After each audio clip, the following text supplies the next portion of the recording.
There it goes.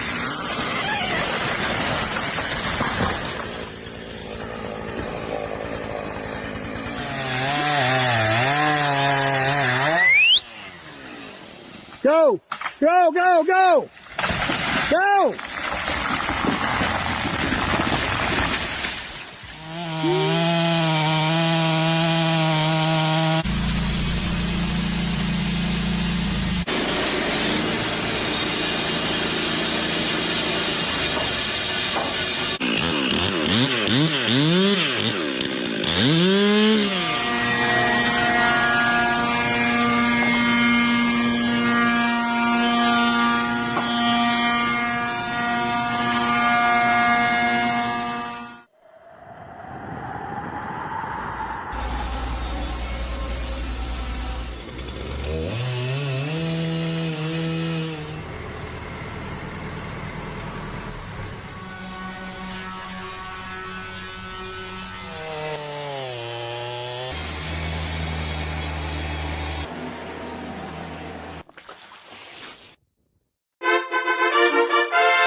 Rick, that would be you, except you're muted.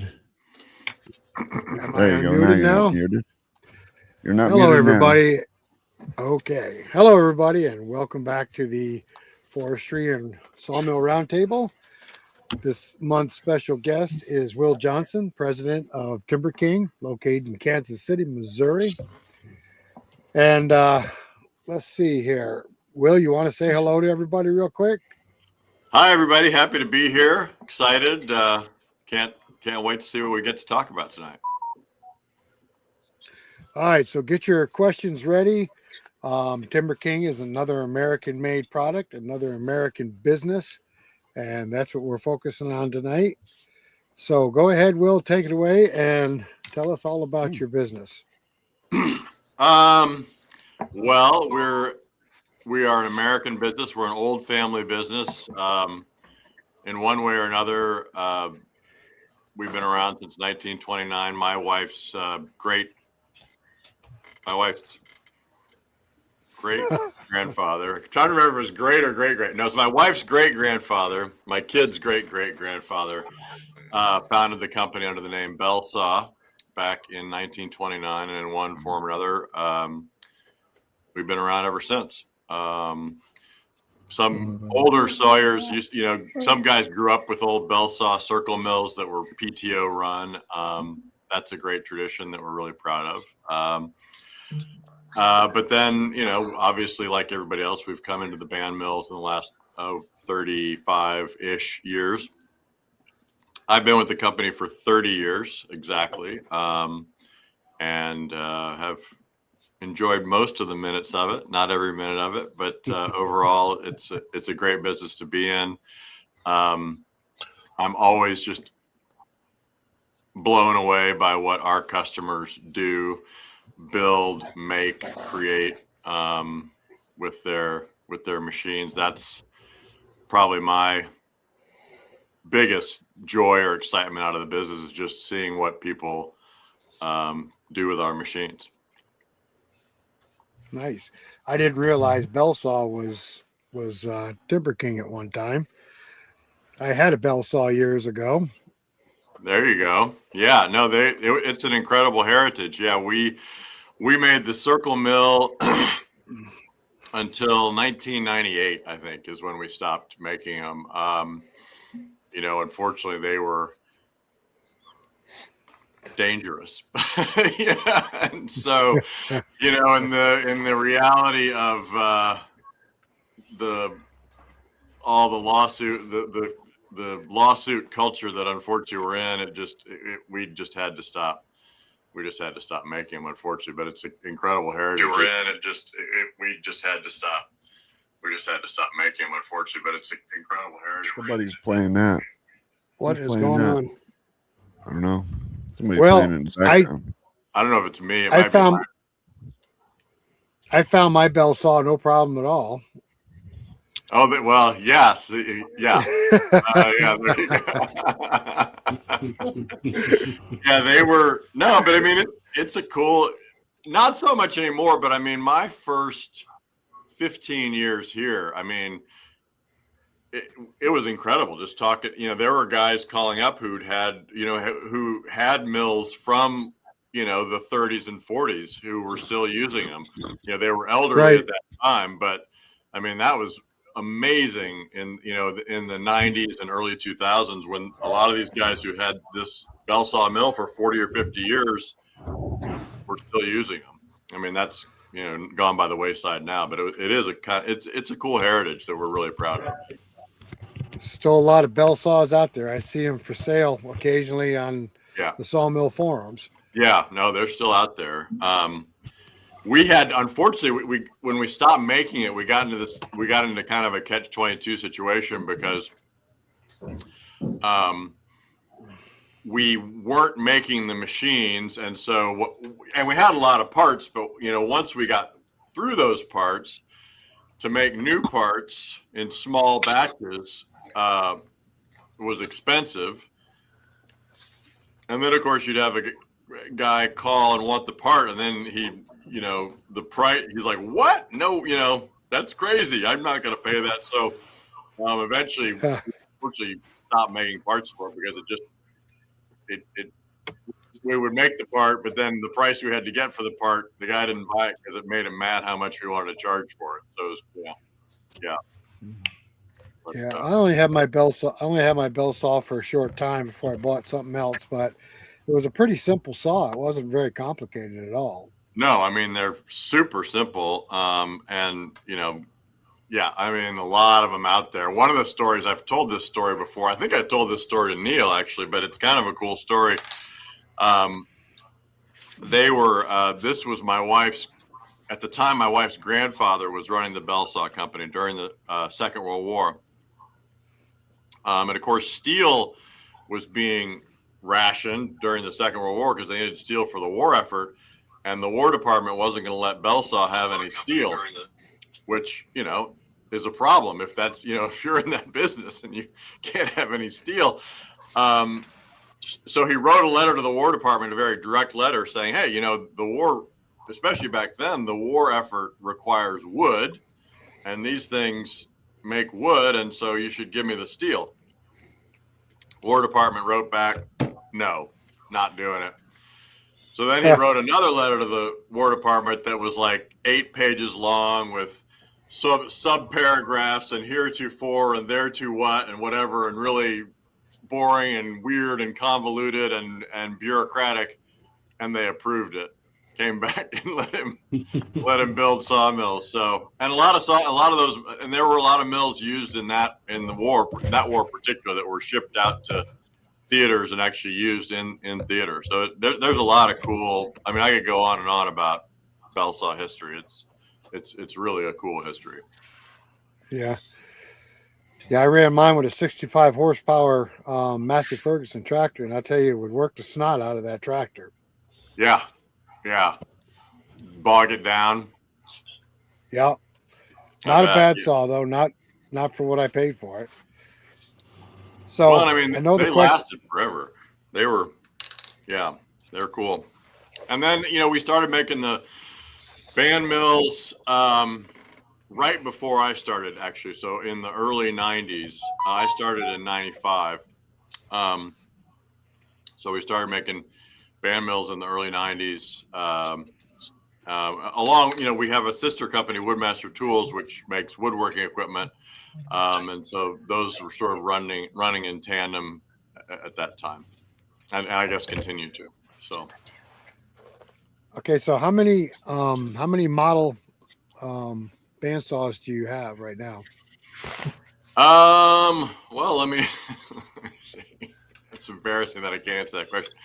We have the 1220, the 1220 CRZ, the 1220 TW, the 1400 TW, the 1620 TW, 2020 TW, 2220 TW, 2520 TW, and the 6000. So I guess that's 10 models. Plus, we have an edger as well, which is not technically a sawmill. So we have 11 major machines that TimberKing makes. You have that all written down on the ceiling, don't you? Right. Well, yeah, exactly. I'm kind of looking around like, wait a minute. It's like, I mean, yeah, people ask me the prices of things. I'm like, oh, I don't know. Let me look on the website. I don't want to get it wrong. So, yeah. Okay, so let's start with the entry level mill. What's your entry level mill? You don't have to discuss price, but just tell us what it does and what it can do, and if it can be modified. Yeah. So we sort of have an entry-level class, I would say, which is our 1220 class of mills. The 1220 CRZ, which is basically the 1220 on a portable package, and then the 1220 TW. Those mills are all manual feed, manual blade up and down with a ratchet system, solid welded, 4-post head, solid welded blade, support, and then solid welded but sectional deck. So the sections of the deck are solid welded, but they're 6.5 foot sections. So the standard cut length is about 17 feet, but easily extended to really any length. We've got people cutting 40 and 50 foot material with those machines. Like any of the manual machines, it's a great beam machine, and that's a lot of people use it for that. So then that's the base 1220. The 1220 CRZ again is that exact machine, but mounted on a trailer package, portable, with a optional winch system to load logs. And then the 1220 TW is the tall and wide 1220, just with a wider width winch system to load logs. I'm getting feedback. Neil, Yeah, I got it. I muted phone? Neil again.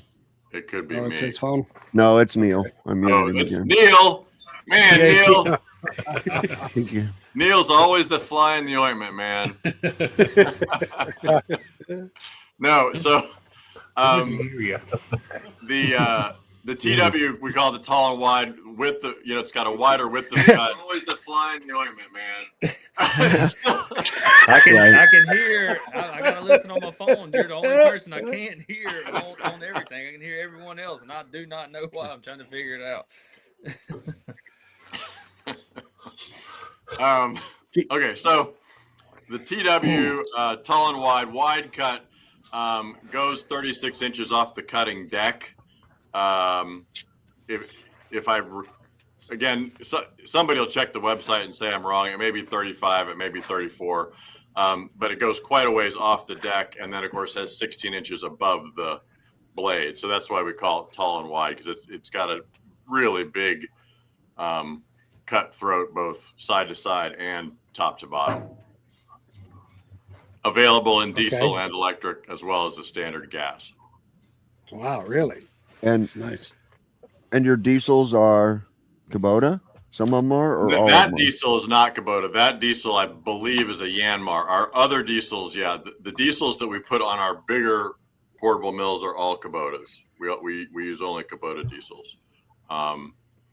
We just think they're the best, quite frankly. Yep. So me too. They're great engines. So knock on wood. What size electric motor you have on that 2550? Is it a 30 horse or 25? Oh, on the 2520. Man, you guys picked the wrong guy for this. To know all the specs.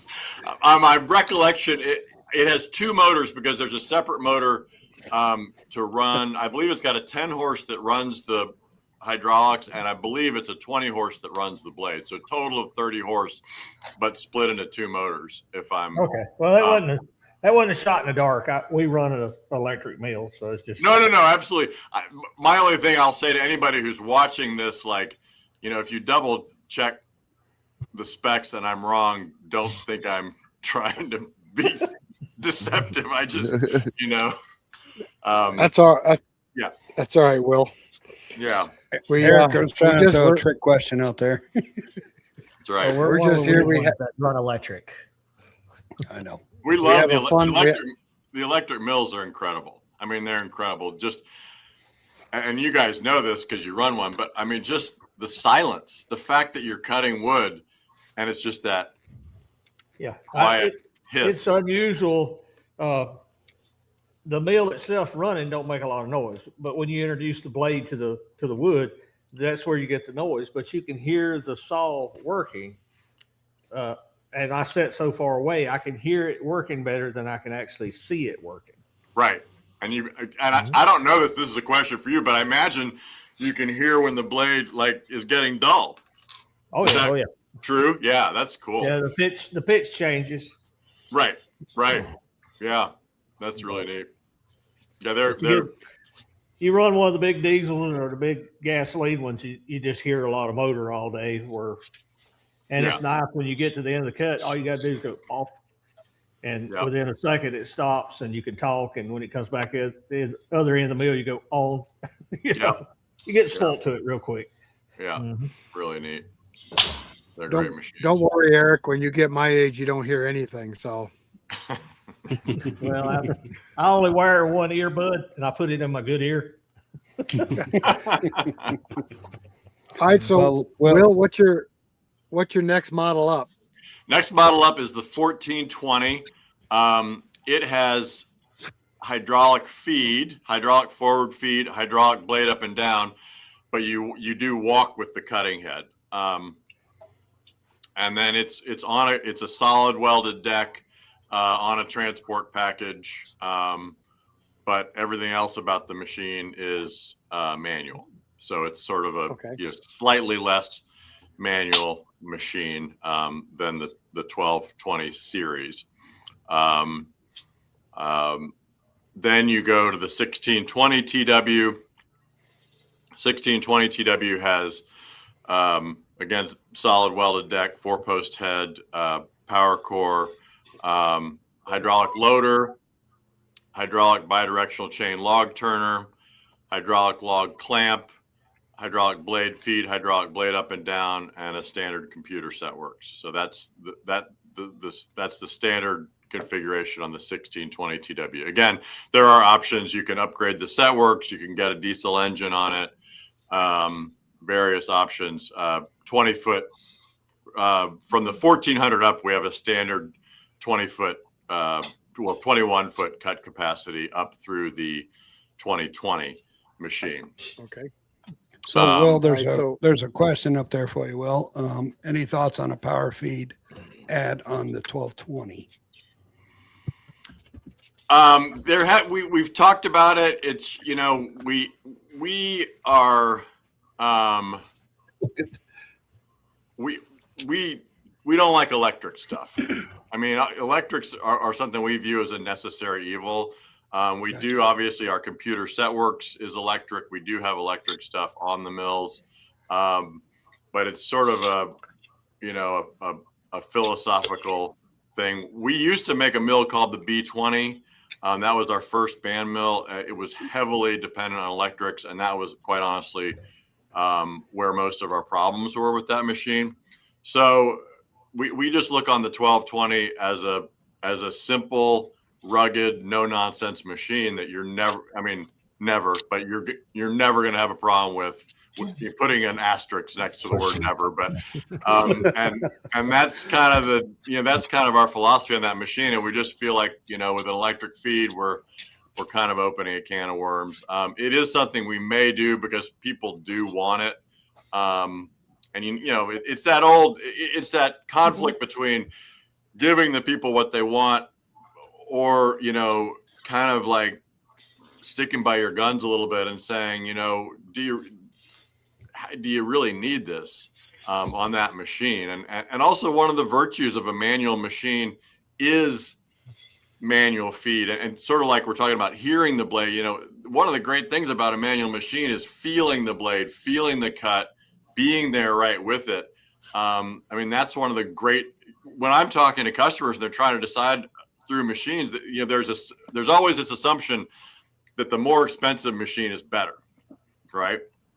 Right. And I sometimes have talked to customers and said, well, no, there are things about the 1220 that are better. One thing I said earlier is how easy it is to extend and where you can cut big beams and stuff. And, you can go out as far as you want relatively easily and inexpensively. That's better than any other machine we make. And I think that direct connection with the wood is better in some ways than any other machine we make. So it's something we've considered. It hasn't been high on our list. We may do it because people want it,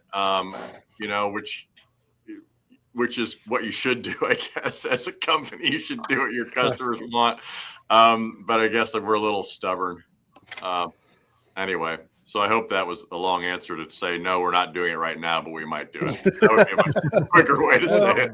Perfect. In their defense, a Right, power yeah. feed would make a better cut quality because once the guy got the blade introduced, he could set that speed and just let it walk across there. Because I know pushing one manually is going to be a little up and down, as best you can try. Yeah, I mean, I agree. Although that is, it's funny you say it, because another conversation we have with customers about those mills is pushing versus the hand crank, because I do think the hand crank gives a more even pressure. Because you're right, pushing it inevitably, it's going to be doing that. So yeah, I totally agree with that. Now, I do miss a walk beside mill. We run one for 10 years or so. And when you're right here walking with the cut, you can see the blade, you can hear the blade. But now we've upgraded to electric, and I sit way back here, and you're missing some of that because you can see as the blade's going through the cut. Unfortunately, if I make a bad cut, I don't know it till Matthew flips it over and says, rope. I didn't think it would take you that long to say that. Eric missed that. Well, Go ahead. I Go think ahead, one Matt. of the things is, just almost everybody should just start out on a manual mill just to feel it. You know what I mean? Right. It just has a feeling that you don't get, and mine's, an automatic feed, but sometimes you can hear it, you know what I mean? But you can't necessarily feel that wood and feel the cut in it. And I think it also makes you slow down. I mean, one of the challenges we have with new owners, if they haven't sawed before with our more automated mills, it's just, they're obviously all fired up to go, but they don't, they're hurrying, and the mill will hurry. The mill will, it'll do stuff fast, but it's sort of like their knowledge isn't up to the level of what the mill can do. And I do, there's a big learning curve, and there's a lot to be said for starting out with a manual mill. I Absolutely. completely agree. Yeah. Well, Tim and I got auto feed on our mills, but we can twist a knob and put it into neutral to make it manual. And sometimes we do put it in manual to feel what's going on because something just doesn't seem right. Right. We did that yesterday in a hickory. Yep. Tim was sawing a hickory and he got into a problem. I So he went into didn't manual like mode. And it turned out there was a big knot in the middle of the log that you couldn't see from the outside. But we Like were an old we leave the branch that lumber had been grown over or whatever. right. We leave the lumber stacked as we're sawing until we're done. And he switched over to manual. He's, boy, something's wrong in the end of this log. So we do go into manual once in a while. Mm-hmm. Yeah. No, it makes total sense.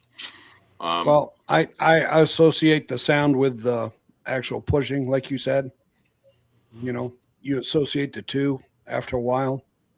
Mhm. You get the feel of the push, and then you hear the sound, and you know how to back off a little bit. But that's just me. I used to always have one hand on the push bar and one hand on the hand crank at the same, so you get both advantages of feeling it with one hand and the advantage of the crank. But now with power feed, it's nice. Right. Yeah. All right, you guys are talking. You guys are doing a good boy. sell on the power feed. I don't know. All right. Well, it's not for everybody. We have a lot of people tuned in tonight. You guys get What is get going the on here? questions out there. Tim will pop them up there. Absolutely. This is Will Johnson with TimberKing, and he's here to answer your questions. So get the questions up there. Just don't sit there and watch. What happened to Neil and Eric? I don't know. Oh, Lost them both. They're both still here. Oh. has They're both anybody still here. else got a little bit of like slowness? Like it's like bopping a little bit? No, I don't. There it is. Oh no. Gone. Oh, there I am. Okay. My goodness. There we go. There we go. All right, you guys are All right, back. Where's we got- Neil? We haven't got Neil yet. Oh yeah, he's just not. His camera's not back yet. It All right, must we be got two guys. must be a two guys StreamYard timber thing framing there. have popped Starlight's in. good. Yeah, I see that. Hey, Dan. Yep.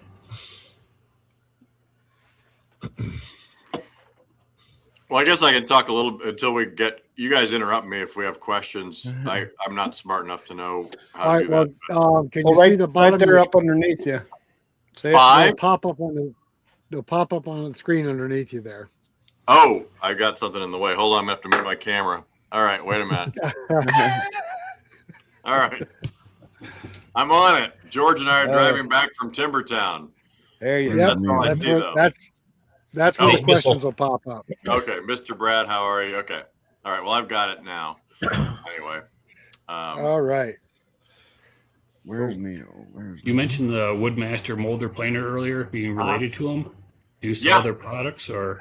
no, we're technically different companies, but in the same building. Forehead Woodmaster compared to Logasaw. There is a video on that, just that topic, on the Woodmaster YouTube channel. There are a lot of differences. I mean, the biggest difference is made in USA, which I think matters for two reasons. I think made in USA matters, but also made in USA just is so much better for parts availability. We're making the machines here, so we have parts on the shelf. Parts are standard Imperial measurement. Motors are standard motors you can go out and buy anywhere should you ever need one. Hopefully you won't. So that I think is the biggest advantage. Also, we just have a huge amount of institutional knowledge about making molding because of our Woodmaster. It's not a machine we're bringing in from somewhere else. The guy who designs and builds the machine is down the hall from me. So when you have questions, you've got really knowledgeable people to talk to. I think, I guess I don't want to be too much of a salesman, but we have a lot of faith in that machine and that it's the best in its class. No, fire away. That's why you're on here tonight. Fire away. No, I mean, that's a huge thing we have heard from people who own, I'm not going to name names of brands, but we've heard from people who own overseas four-side machines that they have a motor go out. We've sold machines to a guy who has a perfectly good overseas machine sitting there who can't get a motor for it. Really? So parts availability is a huge issue in that class of machine. We use heavier tooling. We have a patented jig that helps you set up your molding. I'll stand on my desk and say I really think we've got the best product in that class. Both because of the product itself, because it's made in USA, and because this is something we have a lot of knowledge in this building of how to make molding. And my competitors sell their machines, but if you start asking them questions about what do I need to do, how do I do this, I'm having this problem, they don't have the institutional knowledge to help you that we do. The bottom line. Now, do you guys do insert carbide tooling, or is it all high-speed steel? We can do carbide tooling, and we will, but mostly it's high-speed steel, just because high-speed steel is less expensive, can be resharpened. Depends on, if you're going to do long runs, we will absolutely do carbide knives for you. But So that's mainly what we run on our winding molder is insert carbide. Well, so you've got a whining, which is, and when I'm talking, we don't compete with whining. That's those are amazing machines. That's $100,000 machine. So that's certainly not what I'm referring to when I'm talking about that. But I'm talking about machines that are competitive in price to our machine and in that category. I can hear you now, Will. Oh yeah, Neil, right on. It took 30 minutes. We're back. Took me a little while. I got it. Yeah. Now, maybe I should apologize, man. That's probably a good place to be. So This is great. yeah. Now, a quick question on your Woodmaster. Mhm. Does the deck move up and down, or does the head move up and down? The deck moves up and down on all of our machines. The head stays You Next down. probably time- just sold him on one, though. No, the deck moves up and down. Next time y'all redesign that and make a new model, make the deck solid so that you can have an in-feed and out-feed table forever, and then the head moves up and down. I have that problem with all planers. I got a big grizzly planer over here, same way. I can't put an in-feed, out-feed table on it because the deck moves up and down. We do have an in-feed, outfeed table that will move with the machine. It adjusts Ooh. on the end. Yeah. Yep. Yeah. I have to check that out. We've got a But because I understand built exactly out what you're saying. that has the same problem. The in-feed and out, the table moves up and down. So if you have an in-feed, out-feed table, it's got to be able to go up and down Right. about 8 Right. inches. Yeah. And By the Greg, way, you have a question? I'm not drinking beer, just so everybody knows. That's not a big Oh, deal darn. on small things, but when you're talking about a 3-inch slab, 30 inches wide, you don't want to put too much man muscle into it. You want to just Right. Right. Craig, you had a question? No, I was just gonna say my in-feed and out-feed adjust with the equipment. that's good. Okay. You do need a job. See, I'll have two guys. I have looked at the Woodmaster because of the actual planing width. I think it's 24 inches. Yeah, we have a planer up to 24 inches. And actually, that's another thing about the 4000 is that it will do up to 18 inches wide, which again is quite a bit more than competitive machines in that class. Probably more than your Weinig will do too, I would think. Oh yeah, the best I can do on it is a finished 8-inch board. 8-inch. Yeah, It's But the I can do beast. it. I can do it at 32 feet a minute all day. that's the thing. No, those are amazing machines. It's They're a incredible. It's a whole different ballgame. Yeah, absolutely, absolutely. Do you, Eric? So you have a kiln as well? Yes, sir. Yeah. What do you guys have for a kiln? I've got a KD 250 from Woodmaster, or basically a Nile 200 Nile. Pro. Yeah. Need another one. When you're going to There you start go. making kilns, they're not Yeah. hard. Well, no, we used to sell the Nile kiln. I mean, it's a fantastic machine. And we now just send people to Nile because they were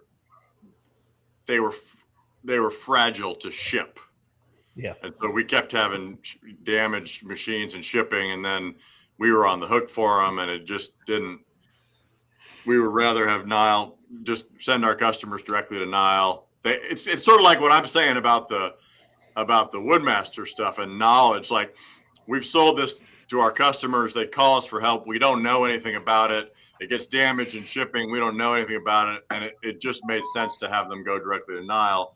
And, Nile's got all that institutional knowledge to help people. And it's Well, only being That's shipped. what we do. If I've got a problem with my Nile, I don't call the people I bought it from. Right.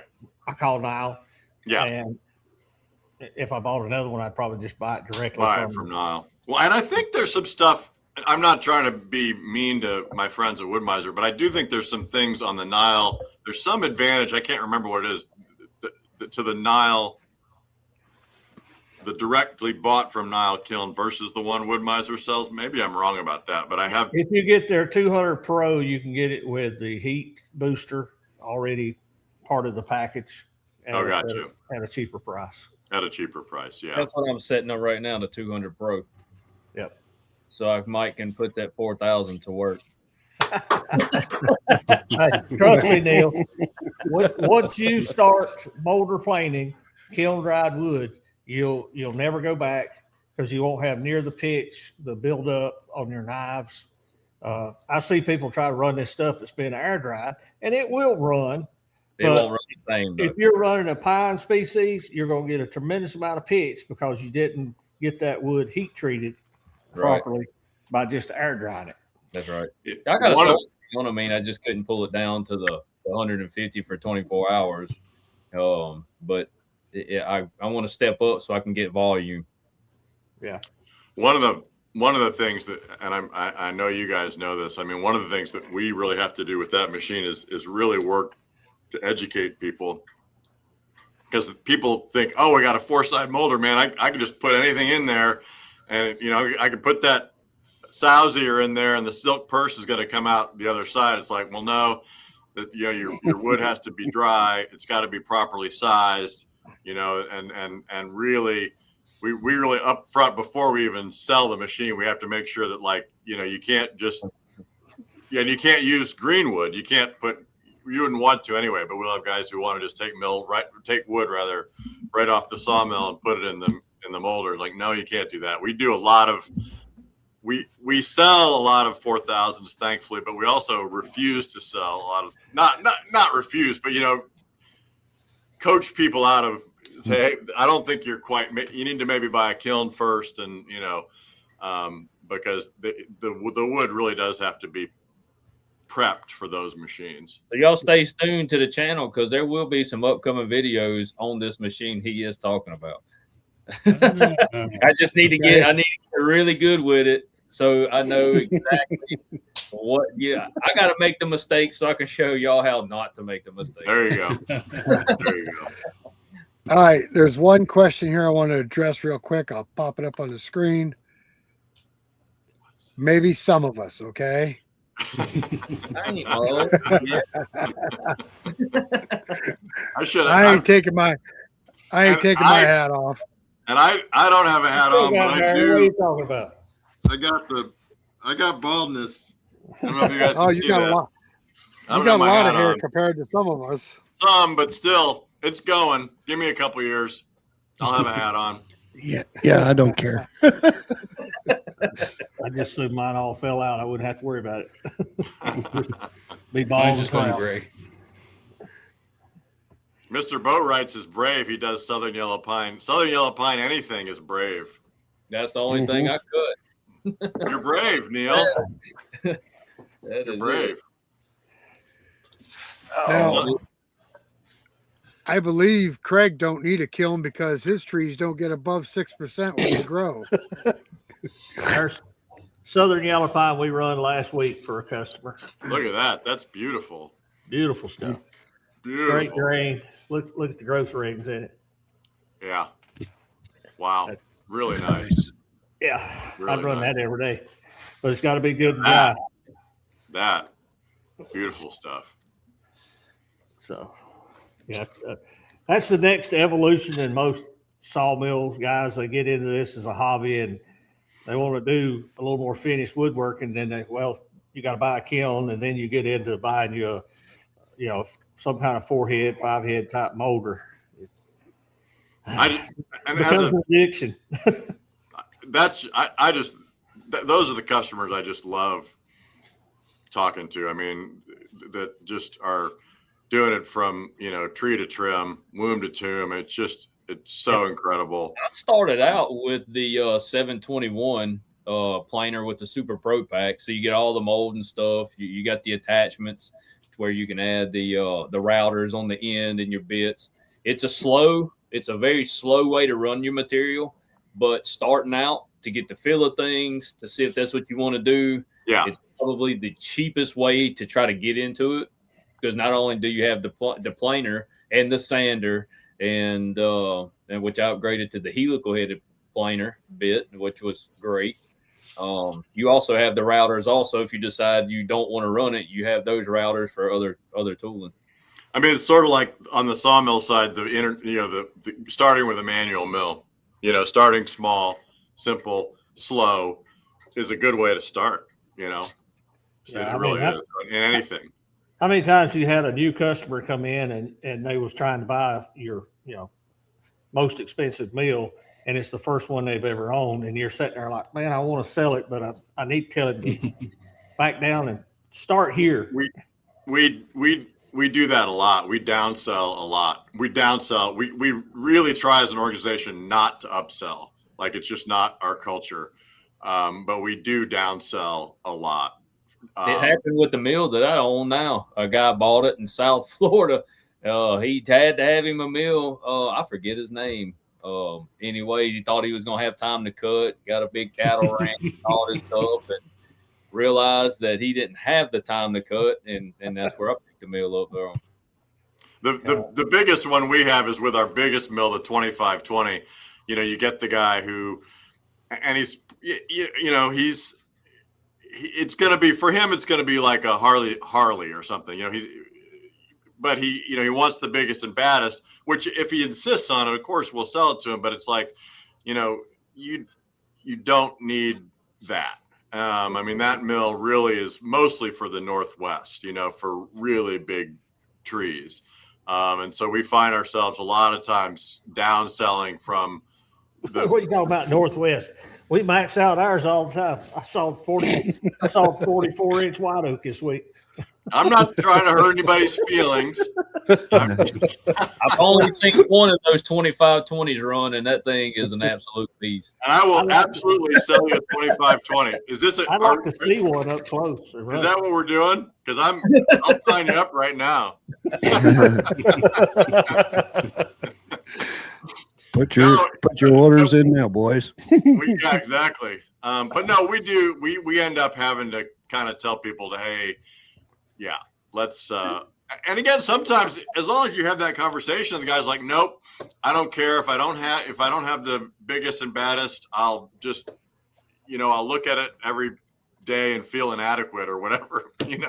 We'll say, yeah, we'll sell it to you, absolutely. But we really do try to get people, because we want them to be successful and happy. And if you've been, I think all of us have had that experience of being oversold something, and Yes. And we don't. And I think that's part of being an almost 100-year-old company is, we really do take a long view of things. Like, we're not in it for, and I'm not saying any of my competitors are, but we're not in it for a quick buck. We are in it for the long haul. And the way you get to be 100 years old is by, taking care of people and doing the right thing. So, Well, you don't want to jump on Facebook Marketplace, because I get on there all the time and just look.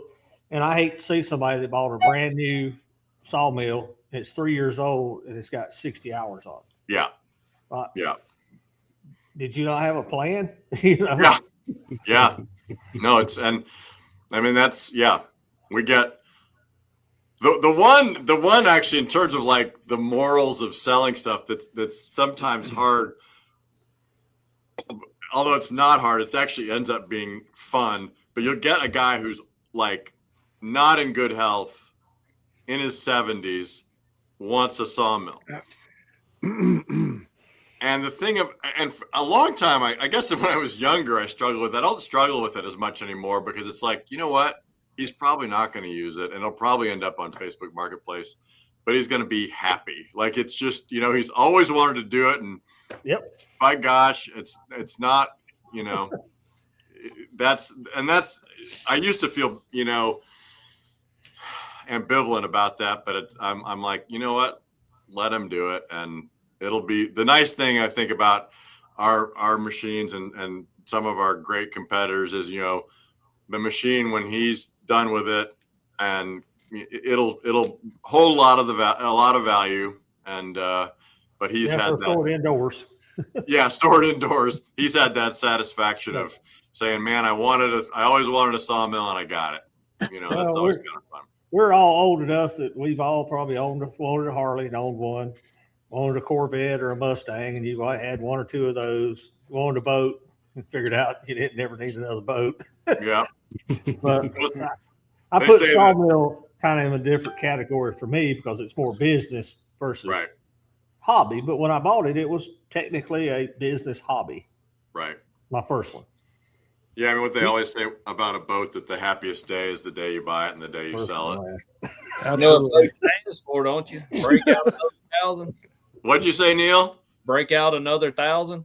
Yeah. Yeah, exactly. You're always working on it. Yeah.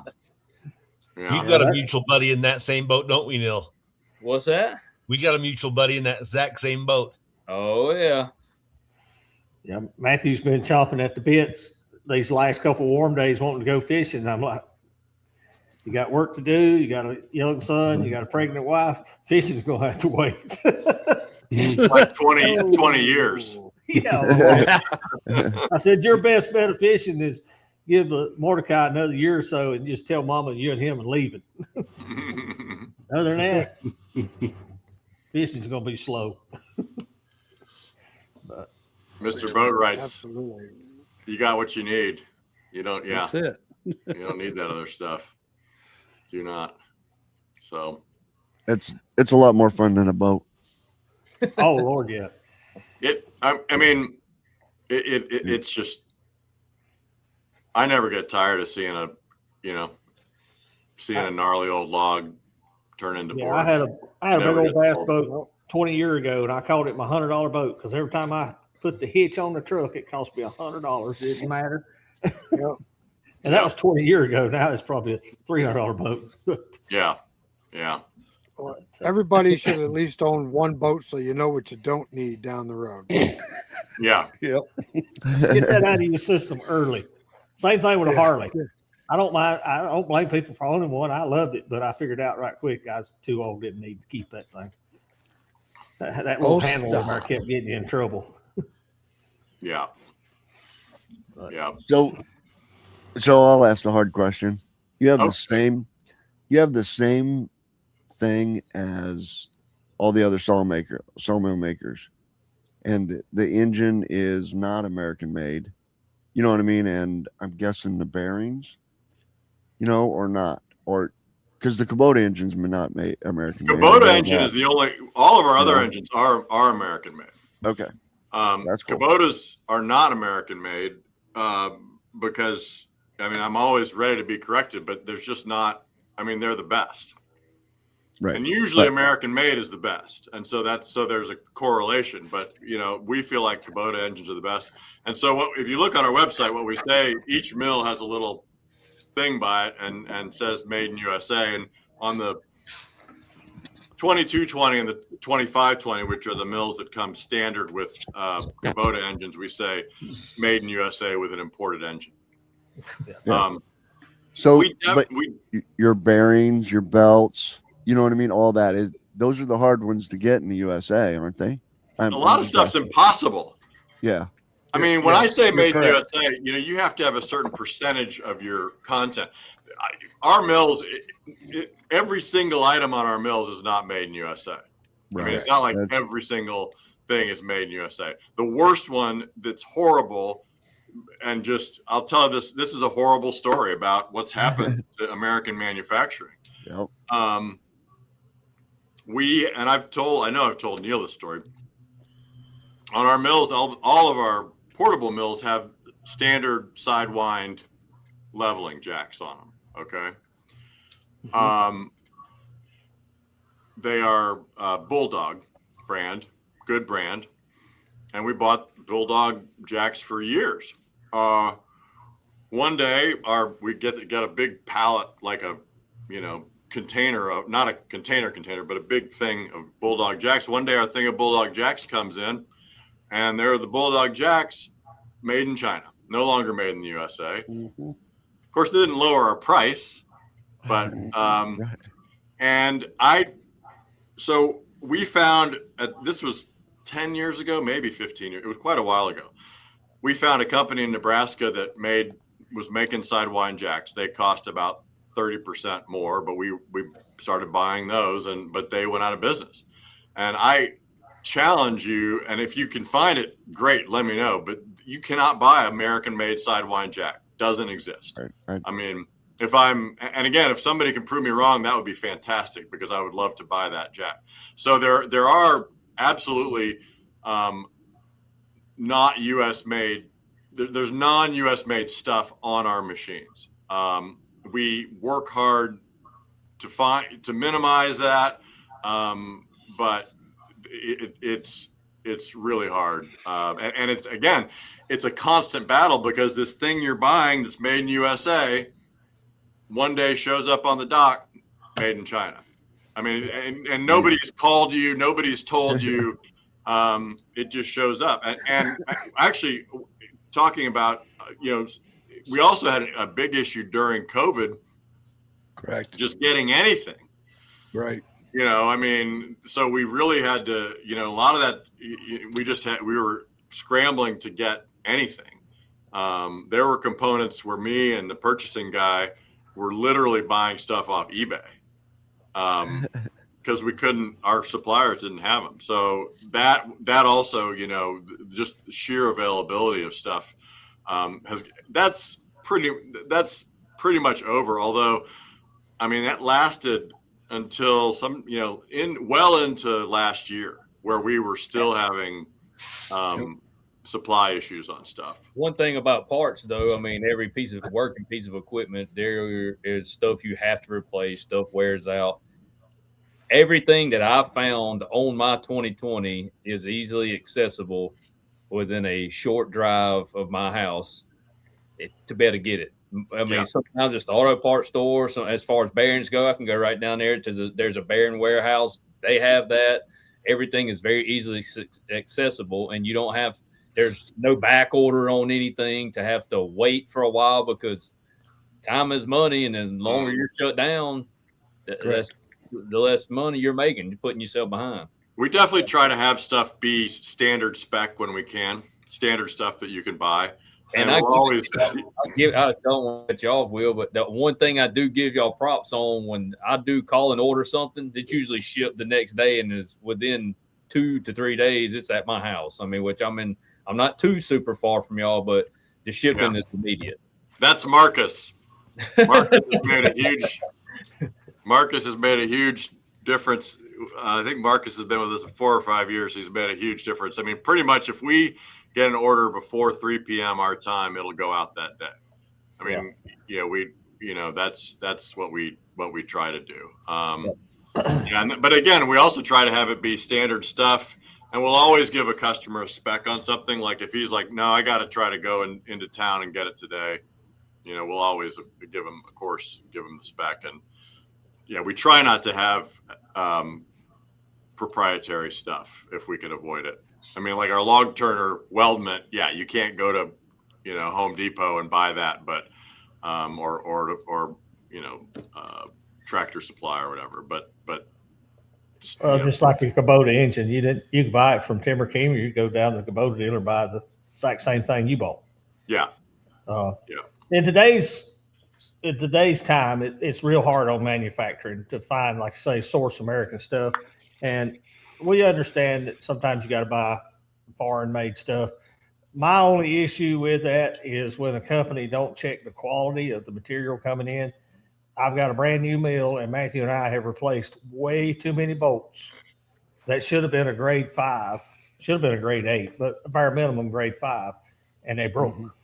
The Rockwell was wrong on them. Now, I understand that they might not have been able to source that where they normally do, but when it comes in the door, somebody's got a Rockwell meter to plop on that thing and say, hey, this crap won't hold up. You're going to get somebody hurt. Yeah. That's my only issue is if that's the only place you can get it, hold them to the same standards you would an American manufacturer, call them up and say, hey, Joe, this batch of stuff you sent me is garbage. We're sending it back. And that is, I mean, across the board, that's one of the problems with, I mean, let's just say it, right? I mean, that's one of the problems with stuff from China. Exactly. Is that they don't really have any compunction about. I tell Matthew all the time, I made a part that looks like a part, but it ain't a real part. Yeah. No, it is an issue. But it's frustrating too, and this gets onto the Woodmaster side, more the shop equipment side, where we have more direct overseas competitive machines. I mean, it's frustrating too, because I mean, we have a lot of customers who are willing to. What's the old Toby Keith song? You know, pay a little more for a tag that says USA. I mean, we have customers like that, and of course, we are so grateful for them. But it's also amazing how many potential customers we have who, you know, aren't that. You know, they're flying the flag, but they won't pay more. They won't pay a little more for our machine that's made in USA, and that's frustrating. And that's a choice that you have to learn to make. Okay, I was just like every other consumer 10 years ago. I bought, you know, Amazon, whatever's cheapest, made wherever. Today, I make a choice. I'll pay more for made in America if there is a made in America option, which is often there's not. I bought a new blower to go on our dust suction system yesterday. I've had 3 Vivo or Chinese ones burn up, and I went ahead and pulled the trigger and bought a ball door. Anybody knows anything about electric motors, you know, ball doors top of the list, but you go pay for it. Did you put the ball door motor on the blower, the existing blower? I'm waiting on UPS to deliver it. Oh yeah, okay, cool. For future reference, we also make cast aluminum blowers with American motors on them. There you go. Mm-hmm. But you got one. Yeah. Well, I bought a brand new one the other day from a New York blower company. I bought it cool. Good. I bought it off Facebook Marketplace from the guy that bought it new and never hooked it up. Never hooked it up. That's the best for you. Yeah, that's good. So, but that's for our future expansion coming soon. There you go. There you go. Well, no, it is. It's this balance, because it is so heartening when you have, and I think that's what you've said, Eric, is a positive symptom of our time, because 10, 15 years ago, people truly did not care about made in USA. And I do think it's swung back. I mean, we still have people who don't care, but we do have people who do care, which is and more than we did 10 or 15 years ago. I'll say it this way. I don't mind buying anything that was made somewhere else in the world, as long as it wasn't made by people that hate us and hate this country. Well, and yeah, absolutely. And also that, you know, are not, you know, they're not getting, you know, those companies don't have to pay health insurance. You know, those companies don't have to pay benefits. They don't, you know, so it's like the cheap, like I do think there's a difference between buying, and this, you know, in the four-side molders, some of the competitive machines are made in Taiwan, some are made in Europe. You know, if it's coming from Europe, you know, those companies have similar cost. Maybe even higher. And so that playing field is kind of even. But when you're competing against people, you know, who don't have to pay their people anything, and again, who you know, they're paying taxes to government. This is not Taiwan, but you know, in China, they're paying taxes to a government who is actively trying to undermine our government. So when you buy that machine, you're indirectly supporting that government, 100%. I refuse to anymore. Yeah.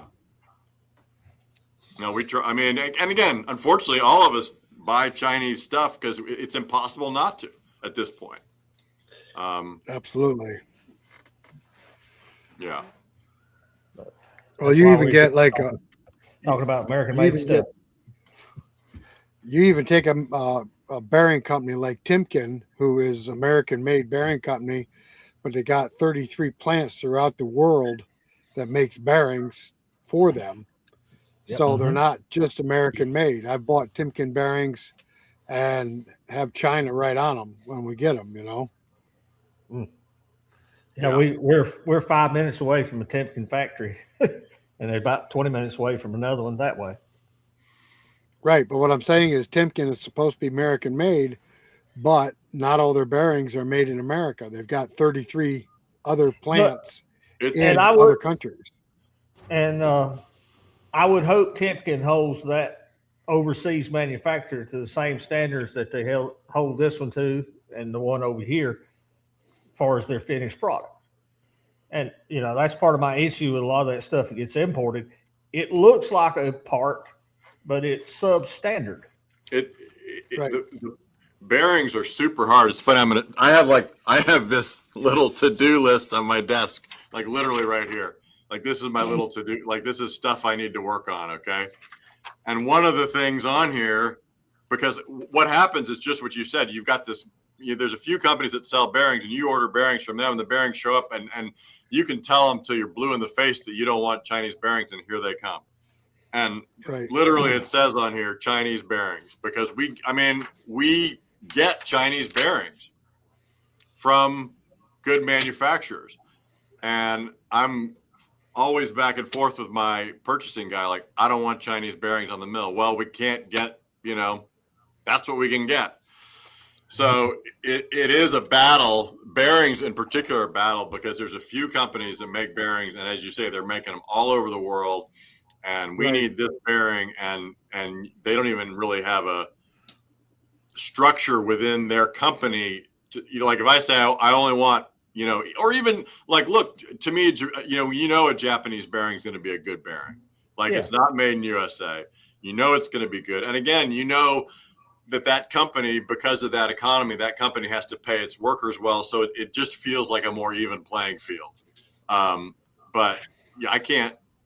It's really we have yet to find a way to spec with a big bearing house because they don't have they don't have an internal system. All they have is, as you're saying, Eric, they have it's bearing number XYZ, spec number XYZ, and they will send us spec number XYZ, but they don't have any sort of system to say, TimberKing wants XYZ USA. And they're going to pay more for it, but that's okay. Like it's very hard. Well, manufacturing's coming back, but it's going to take a decade. It's not going to happen overnight. Yeah, it takes time for things. It took time for us to get where we're at, and it's going to take time to get away from where we're at. And because it is a big cultural shift. Because as you were saying, Eric, we're just so used to getting on Amazon and doing sort by price, right? Yeah. Give me the cheapest. And also people, I can remember, and I'm sure the old guys, so sorry, Matthew, but all of us old guys can remember. Do you remember you used to save up for stuff? And not just as a kid. Our parents would save up for things. Nobody wants to save up for anything anymore. It's like, I want it now. And we've gotten so used to having cheap stuff that available stuff that we just, we're spoiled. And that's going to be a big, and I hope it happens, a big cultural change though, to say, you know what? No, I'm going to get it in 2 years, or I'm going to get it in 3 months or whatever. Because we've just gotten accustomed to instant gratification. And that's what's undermined. Well, American people are carrying more debt load now than ever in history. Will you say that again, Eric? I didn't hear you. The American people are carrying more of a personal debt load than ever in history, and that's got to change. We've all got to buy a house. We got to take care of families and such, but it's nice when all that, debt ends. Your house is paid for. You've got decent cars. Just making a mortgage and 2 car payments every month is not a way to live forever. Forever. Mud saws and debarkers. Uh-oh. Back to sawmills. Darn it. Sorry. I knew that was going to be a hard question. Sorry. Thoughts on mud saws and debarkers. We do have debarkers available on our larger machines.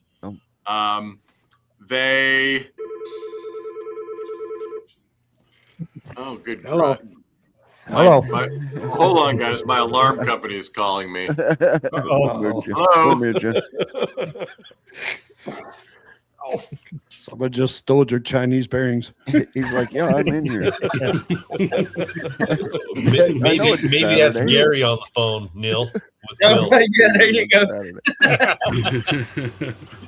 Gary saw that question pop up and called me. All right, guys. Yeah, exactly. Right. Quick dive away. Mud saws and debarkers. I think there's better, maybe, unless you're going to have like definitely a lot of muddy logs. We do have a mud saw and debarker available. I think there's better uses for your $2,000 maybe. There's some disagreement. We give our people, there's not really a party line here. So I have coworkers who will tell you should have one. I want my folks to be honest and straightforward with our customers. And so we don't always have a party line. And I will certainly sell you a debarker. The benefit it's going to give you, and again, unless you're truly like having a lot of muddy logs, but the benefit you can buy a lot of blades for $2,000. Let me put it that way. Right. So it depends on the individual circumstance, but especially for the average guy who is not professional, the average guy who is doing it as a hardcore hobby, I don't think he needs a debarker. If it's a professional and he is skidding his logs and it's muddy, yeah, Jason, my coworker, says sharpener and setter is a better investment for $2,000. Yep. I completely agree with that. Yep. So, All right. yeah. So, I mean, and the other thing about it, again, there's so many kind of cool, and this is a little bit of I think a different philosophy that we have versus some of our competitors. And I'm not saying they're wrong and we're right. I'm just saying it is a difference. There's a million kind of cool little gadgets that you can do and make and have on a sawmill, electric gadgets. But those are also just something else to go wrong. And so again, your debarker, we use electric, and it's just unless there's a lot of value and a very specific need for it for your specific circumstance, I think there's better uses for your money. I got a question for you, Will. Yeah. Did you have your wife call you at 9 o'clock in case things were going bad, so you had a reason to leave? There was the game show that was like the $1 million game show, or what was it where you called the Phone a friend. Phone a friend. yeah, call a friend. Help me, get me out of here. Yeah. I'll be at 9. Now my wife is not going to be calling me at 9 because she has got a better offer tonight, so she is out and about. Yeah. I just had to throw that out there. Sorry. Yeah, there is one TimberKing out there that's probably got about everything you can actually put on one humanly possible. Yes. Gary's right. It is. He was texting me this morning what time he was coming on. Yeah. The most advanced TimberKing out there. I'm sure standing at the controls like a space shuttle. But you know what? I will say, so over the years, so many of our best ideas have been things that customers do. Oh yeah. And we've gotten some great ideas from that particular customer. So if it's done, he's done it. Yeah. And I mean, there's things, there's mostly very practical, useful things on the mills we're producing now that have come from customers, and especially that customer. So kudos to all the guys coming up with cool gadgets for their mill. Yeah. I was checking out your blades today on your website. Yeah. And they look interesting. But you have them categorized by your models, blade first, and so forth. Do you make them for other saws as well? For We like actually- Woodmiser or something? We do have blades. We have a blade that will fit most Woodmisers. We don't market it, but we do have a blade that'll fit most Woodmisers. It was for a machine we don't make anymore called the 1200. It's a shorter blade, but fits. Now again, I don't know if it fits the wide. I don't think it fits the wider Woodmisers, but the sort of classic. Yep. I forget what that blade length is, but it's sort of the classic Woodmiser blade length. Probably a 144. I think it is a 144. Yeah. I think that's right. Jason Harris may come up on here and tell me what I don't know. Jason Harris, if you're out there, what's the length on a 1200? 156, he said. Oh, 156. Okay. And 144. Okay. And 144. Yeah. So he's on it. You guys should have had Jason. He would have been way better. No, I've been quite entertained tonight. This has been great. I aim to please. So you want the other hard question?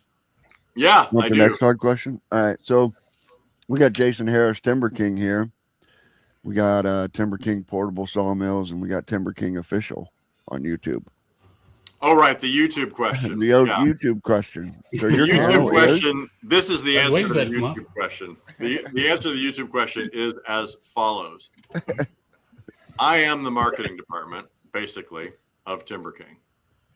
As I like to say, we are a company with a big company muscle and small company attitude. And I am the marketing department for the most part. I have outside people. Anyway, that doesn't matter. So during COVID, everybody knows the sawmill business went crazy during COVID. Mhm. We basically stopped marketing. There was no point. It was a waste of time to market because all marketing was going to do is get us more sales. And we already had more sales than we knew what to do with. And so we stopped putting anything on YouTube. And in that interim, I also got a new phone and a new phone number. Our old YouTube account, everything was connected to that old phone and that old phone number. So when things slowed down and we needed to start marketing again, we can't get access to our old YouTube channel because everything's automated. You can't talk to a human. You can't call YouTube or Google and be like, hey, there's this issue. I can't, how can we work this out? I mean, we tried for months to get access to our old YouTube channel, but everything always came back. Basically, all I had to do was get a text on that old number. I mean, I even texted the number of the guy, whoever has the number now, is like, please, please, please, I mean, I know this is weird, but then of course I never heard back. So that is why we have two YouTube channels, because we had to start, once we started having to market again, we had to start a new YouTube channel. So that is the answer. We also have, we are on TikTok and Instagram as well. And Jason takes care of our Facebook page. So we try to be on all the platforms. My marketing, so I do have outside marketing people I work with, and they're in their 20s. And so they're always making us be on these platforms that I'm not sure we need to be.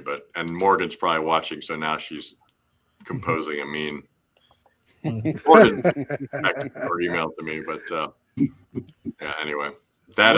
Is there any new and interesting things or upgrades that y'all may be doing to any of y'all's equipment that you can share? So any upgrades to any mill or changes y'all are making? Are there any? Yes. Am I ready to share them with you? No. I'll share them with you, Neil, off camera. But yes, he can't keep a secret. He's going to tell us anyway. There you go. Make a video out of it. There are some things in the pipeline. Some of it. So mostly it's mostly we are we're constantly improving the machines. Sometimes with we've recently done a lot as far as, that's why all the machines are now branded TW, because we've made sure that the machines go higher off the deck and have higher off the higher distance between blade and the top of the cutting throat. So that's a recent thing we did. If we do, the only reason we ever change model numbers actually gets back to blades. So if we do something that changes the length of the blade on a machine, that's when we change the model number, just to prevent confusion in the future. Because if we've got over 20 years, if we've got if we've got a mill with the same number, same designation, it's got 3 different sizes of blades, then everybody's getting the wrong size blades. So if we do something that changes the blade length, then we change the model number. So all the machines that are now designated 20 used to just be 00. So like the 2220 used to be the 2200. We made the cut throat wider. That changed the blade length, and so then it became the 2220. And yes, as Jason Harris is saying, as an example, the 1220 TW, we do have new style backstops on it. We've occasionally, that's a great, the clamps on the manual mills, that's an interesting story. Like sometimes you innovate and you realize it wasn't as good as the old. And we had a new style clamp that was like a screw style clamp on the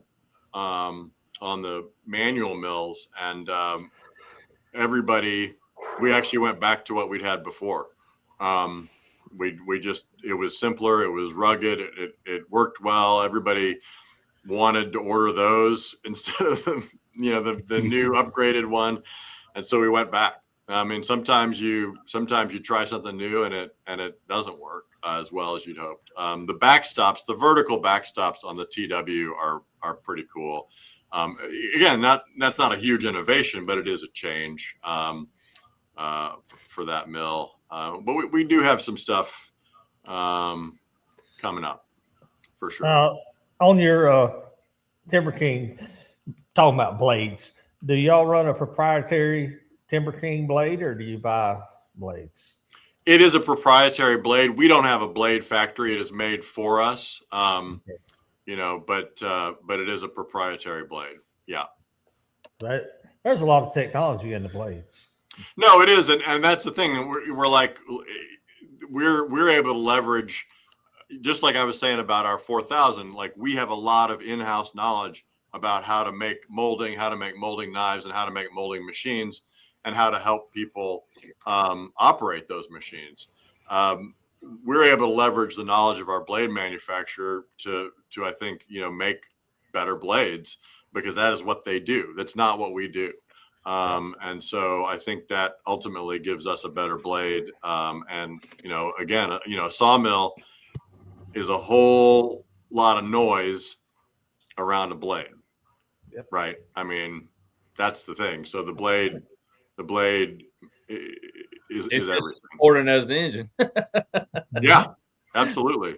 Absolutely. Wait till you start sharpening your own, and then you learn, doing it right is right. Doing it wrong just don't work. Yeah. Yeah. That's right. That's where I find having a manufacturer that produces and manufactures their own blades with their equipment is a bonus. Yeah. Well, and I understand that point, Craig, but respectfully, I also, my point is the opposite point, and I don't think either one of us is wrong.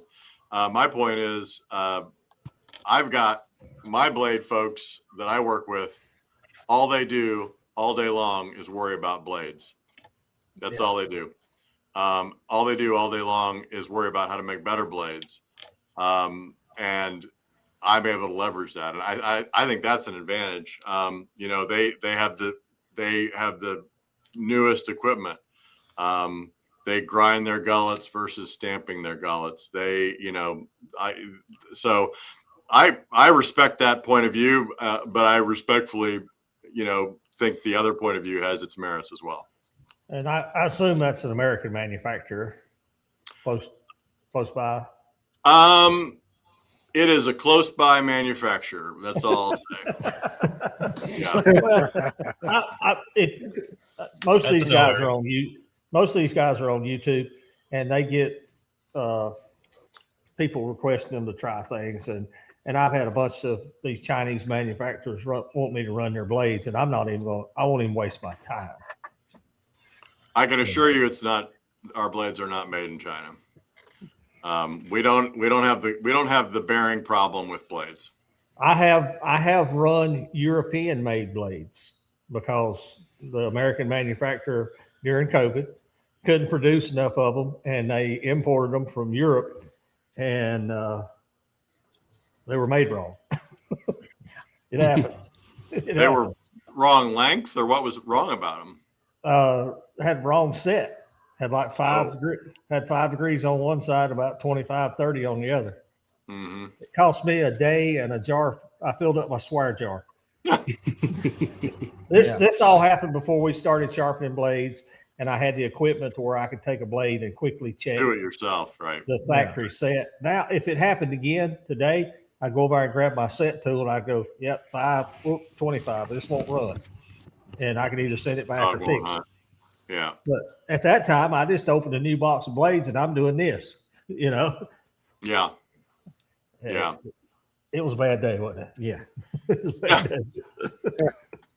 Well, and it you know, it occasionally it happens. I mean, we definitely will occasionally have a bad box of blades go out. It definitely does happen. From several blade manufacturers though, has had that problem. With the wrong set, one set be set a few thousandths out from the other, so it's not just any. It's called employees. That's right. Robert Milton just did a video on that a couple weeks ago. Right. He did and said the exact same thing. He had owned a mill prior, his first LT15, graduated with LT40. Guy came out and says, "Oh, mill looks great." It's like, well, what about a blade? Went and got a blade, pulled it out. Guy's like, "Well, you got another one?" So we went and got another one. Guy's like, "Well, you got another one?" He's like, "I got a whole box of them." That guy with that little bit more experience could see that he only had teeth set to one side, not the other. Yep. And that's the advantage of having a setter. If you're in the market for one and have the money to get you one, to sometimes you see that blade right out the box, do something crazy, go right there and take a look at it. All right. Yep. It happens. I mean, anybody's got employees. Things happen. Now, Absolutely. if the company stands behind it and fixes it, then hey, no problem. That's what I always say is, you can't prevent problems. It's just how do you react to those problems? So Just don't let it happen again. Yeah. as much as you can. Yeah. Shipping definitely can affect it because we had issues with FedEx dropping our blades. Right. Oh, yeah. Yeah. Yeah. So If you ever this is for all you guys watching. If you ever open a new box of blades and you put one on and it cuts bad, take that thing off and look. You know, like I say, it may have got dropped in shipping. It may have been set wrong. If you don't have the tooling, you can use the laser eye and take a good look at it. yeah. Greg, you waving? Do at all that somebody? before you fill your swear jar up. My daughter. Aw. She knows I'm not a good typer, Tim. Oh, that's good. That's why I threw it up there. I figured you'd want to read it. I run into something here a couple weeks ago, and I got a sawmill question for all your northern guys. Since I've been sawmilling, we've not had a bad winter. And normally if it's super cold, we wouldn't saw much anyway. But now that we're full time the last few years, we saw no matter what the temperature is. We had some single digit temperatures a couple weeks ago, and I tried to saw some green poplar and could not make that stuff saw. It was just, we give up and went and got some southern yellow pine, and it was the same temperature, but it saw laser straight. Have y'all ever had any trouble in winter? Blade just wanting to wander in a frozen log? Poplar might have been frozen, and it's It a was softer frozen. log, and it's softer than pine, that yellow pine. So your blade was wandering. I don't know how you would fix it. Maybe go to a different degree blade. I tell you how I fix it. It's sitting out here waiting on warmer weather. That hickory I was hammering on yesterday. In super cold weather, having trouble sawing flat because the log was frozen.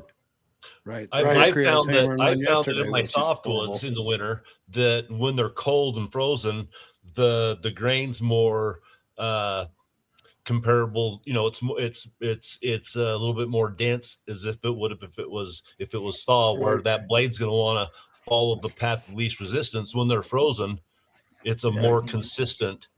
You know what I mean? Well, So these that it's these been- poplars, these poplars were fresh cut. They hadn't been on the ground a couple Right. of weeks, and if you had cut it in the summertime and stood it over in the corner, water would run out of it. You know, they Right. were super green. Well, maybe it wasn't frozen solid, and you were hitting Yeah. soft spots that wasn't frozen, and then hit like cutting a spruce with a lot of knots. You know what I'm talking about? Yeah, Yeah. exactly. Your blade's gonna try to wander over the hard spots versus the soft spots. It was bad. And Maybe Jason, like- we only run one type of blade here. We got the Woodmaster Turbo 7s because they're kind of the best all around that we use.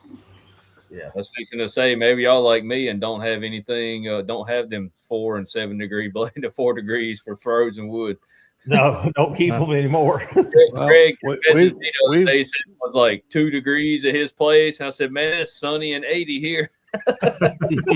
Well, Not now an issue. we tried the Turbo Sevens. 7s recently on a frozen ash, and it was a disaster. I mean, it was literally a disaster. Yeah, The 10 probably degree, a lot of 10 degree went right through it, but the Turbo 7, it was just horrible. It was an absolute Yeah. disaster. Yeah, that's the worst I've ever had. But like I say, that's probably the coldest we've ever tried to saw with logs that had been, 8, 10, 12 degrees for 2 or 3 days. They were frozen hard. Mhm. Well, the moisture content in poplar is a lot higher than the Oh, it's moisture probably content in your pine. 70%. Right. And so when that moisture in the poplar freezes, it's like sawing through an ice cube. Hey, You know, Eric, and it just dulls your blade a lot faster. Eric, when it's that cold, sit by the fireplace, bud. Well, It's supposed to be that cold again Monday. we were only working because we were so far behind. Normally, this room we're in is our molder room, and we can close it off and heat it. If it gets real cold, I try to work in here or go to the house. Man. It gets that cold down here, it gets scary. Go, Neil, if it- Neil, if that Go happened inside. every time it got cold, Rick and I would get nothing done. Yeah, at one point, single digits was warm here. We were below zero for God. Oh, Yeah, I went up there and seen Will and them, and it wasn't but a few weeks later. It was 0 degrees. You It do was realize high. we don't own Yeah. that kind of clothes to be in that cold weather. Absolutely not.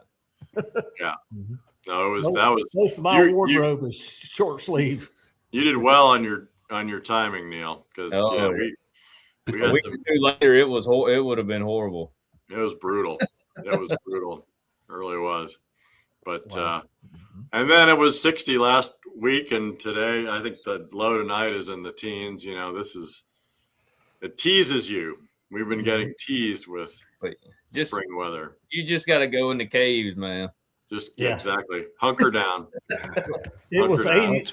It was 80 degrees yesterday. They called it for a high of 35 Monday. I'm like, That's come right. on. Well, we had Yeah. we had a high of 29 today, and we were both in short sleeves. Oh Lord. We thought it's Yeah. sometime. Yeah. So Eric says on his channel, right, on one of his videos, he says, when you get a deep freeze, your driveway, and I said, a deep freeze. I said, you guys don't even know what a deep freeze is down there. A deep freeze. What do you're at the top of your ground with a little ice on it or what? A puddle South of the froze up, Mason right? Dixon line, that is a deep freeze. I'm not No. supposed to have a nice driveway for 2 weeks. Okay. We're A too deep far freeze south is for that a crap. deep freeze is a thing in your basement with venison in it. That's exactly There right. you go. There you Yeah. go. A deep freeze love is, that. 2 foot of solid soil up here. You know what I mean? The ice is 2 foot down. Oh my Our Lord. frost is almost at the 4 foot mark this year. That's how cold we've been. Oh wow. No, y'all keep Cold that for mess. long times too. Yeah. We won't be digging any holes in the dirt until probably in May. Y'all tough. What was the other one? The other one was So now, the other Will, one on was your Eric big says mill, The other one was Eric Go ahead. says it, you know, he's going to join our round table. And I said, man, Eric, I said, you are the round table, dude. You're in on it. You own this as much as we do now. You know, you're a permanent member. Everybody here owns this just as much as you do. So we were talking about blades a minute ago, and I see where Jason Harris put that on there that has a customer that cuts ice into blocks. Do y'all have a do y'all offer a carbide blade? that was him. Oh yeah. Yeah. Oh yeah. We have carbide blades, and they're great. But the carbide blade is also a blade we like I was saying about the size of sawmill. We counsel customers about carbide blades because they're expensive and they're just as easy to ruin. You know, I mean, they're just as easy to ruin. People think, oh, the carbide blade, that'll be great because it'll cut through anything. No, it'll get destroyed by a nail just as well as a, you know, they're like 100. Jason would know, but they're like $150.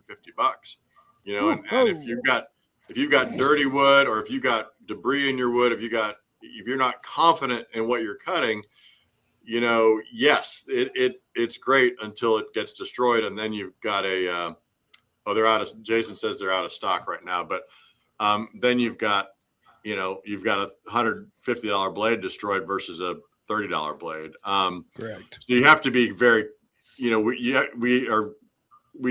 again, it's not that I was about to say we're selective about who we will sell them to. No, we will sell them to anybody, but we try to educate the customer to be like, this is not the be all and end all. You have to really have confidence in what you're cutting, or be willing to, give up a blade that costs, 4 or 5 times what a normal blade costs. I could see you using them if you were selling super high grade wood, a high end maple or high end oak or walnut or something, and you had to have that superb finish off the sawmill. The cost of the blade is immaterial if you get enough money off the back end.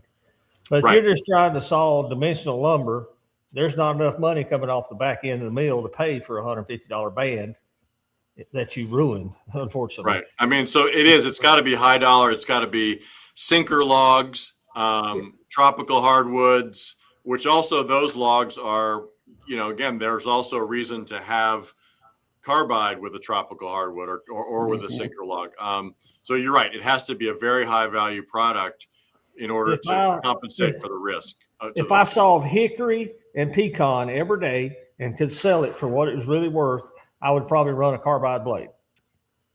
But I don't saw hickory and pecan every day. They tell me, Eric, I don't need one for pine. No. Not softwood. Well, maybe if you get a little frost on it. Okay, Biggest so innovation coming to portable sawmills in the next 5 to 10 years. okay, Well, so Will, let's say I'm a customer and tell me when I should have a carbide blade. Well, the first thing would be, do you have a lot of confidence that your wood is clean inside and out? In other words, do you know that it doesn't have metal in it? That would be one question. The other question is to Eric's point, like, does the value of the wood justify risking a $135 blade versus a $20 blade? That's and the answer is sometimes yes. Like in tropical hardwood, where you would rather risk a $135 blade than risk your $20 blade doing this because that wood is so valuable. So it is sort of an economic question. I think it is cost benefit analysis. Is the benefit worth potentially having that blade blow up? Or maybe sometimes time is money, and of course you don't have to change that blade as often. We do have customers who buy carbide blades don't ever change them. They just cut with the same blade for say 2 days and then throw it away. And for their, and I wish I knew this, I could think of a specific example but their calculation is it's not having to change the blade is valuable to them. Because that's the thing about the carbides is if they don't get destroyed, they will stay sharper a lot longer. So there are customers who, that for whatever reason, that is a benefit to them that's worth buying the carbide blade. So that's the other, I guess, thing on those blades. All right. We You want to go back to that question, Will? Yeah, the biggest innovation.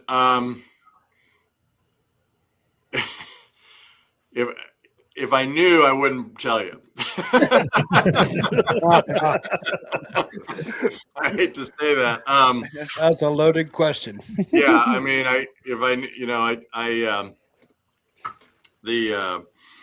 it's a great question because what is the next frontier? I don't know the answer to that.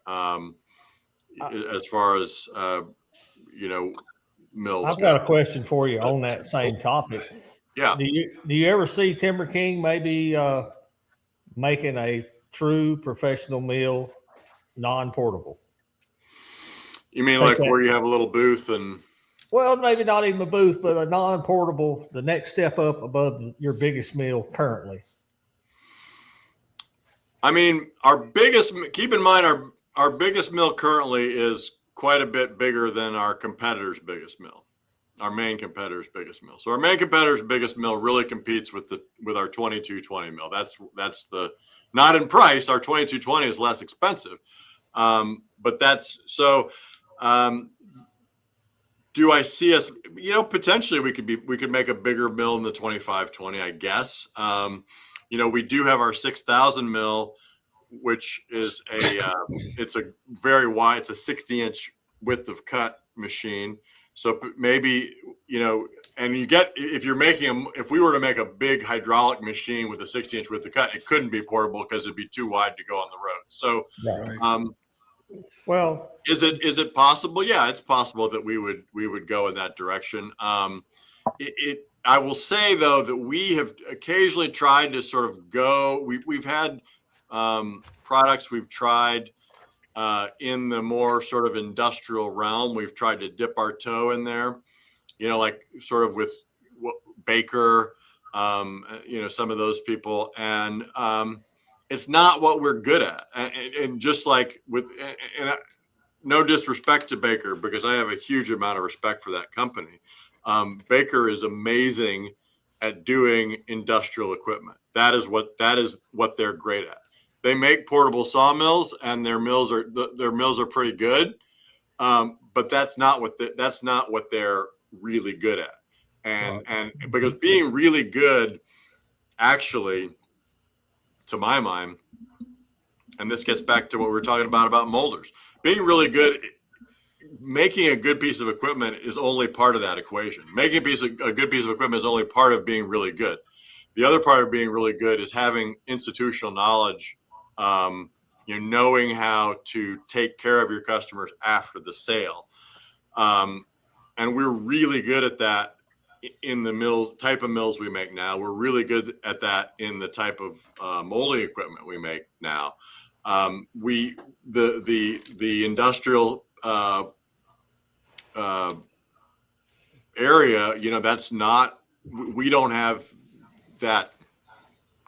Well, and the problem you run into is if you step your toes into that water, not only do you have the industrial mill, you got all the industrial downstream stuff that comes with it. Right. Exactly. Conveyors, tables, monstrous edgers. I mean, you just open it up a whole ball of wax. Whole thing, and just it's a different customer with different expectations, and I guess one of the upsides of us being a 100-year-old company, I mean, we know our customers, and our customers now are basically, it's the same niche of customer that it's been for 100 years. So that's a great strength of our company. But it's a weakness in the sense of we're very locked in and know that, but we don't. There's a different type of customer. A customer has a factory, with 30 guys, 40 guys working there. We don't know that customer as well. You get that 2520 and put that extension on there, you have a stationary very high production mill. That thing is a monster. I watched I watched him one guy cut like a 24-inch hickory, and it was unbelievable just to see how fast he could blast through that. I mean, it was kind of amazing. I do think that's one thing that's not understood about our product line is that, and I'll name names just because, the LT70, the mill that the LT70 in our product line is comparable to is our 2220. The LT70 costs more. The LT70 sort of costs what our 2520 costs.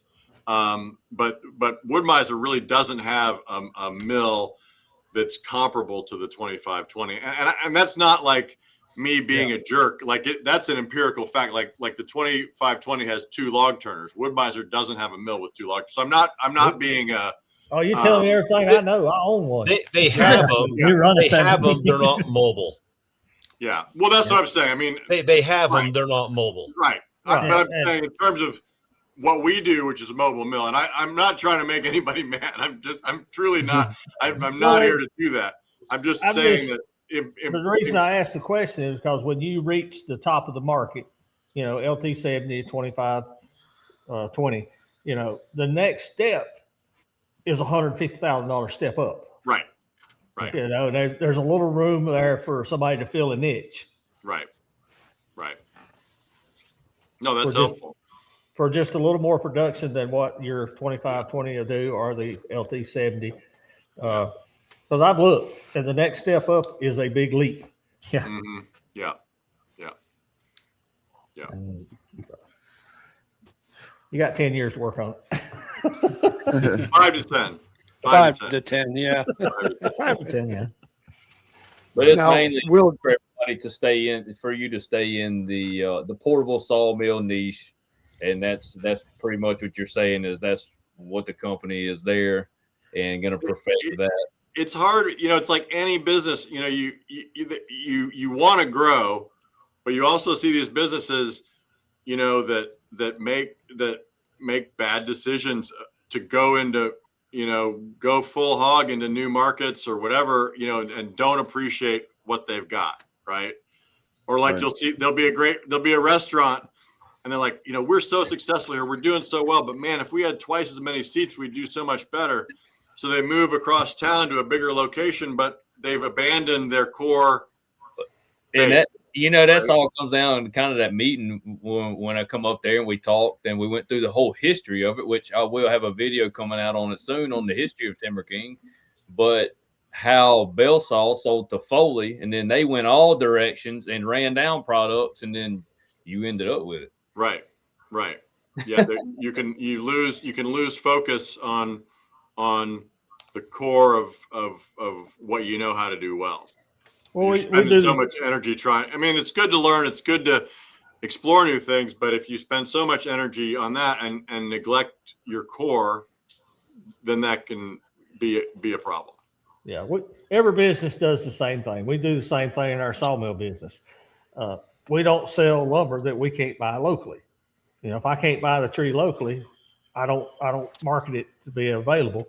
And you got to find a niche and get in your lane and stay in it. You don't turn your eyes away from other opportunities to make money, but you got to be known for doing something. You can't take your eyes off your lane. Right. If you to pursue other things, you can pursue other things as long as you're keeping your eyes on your lane. I completely agree.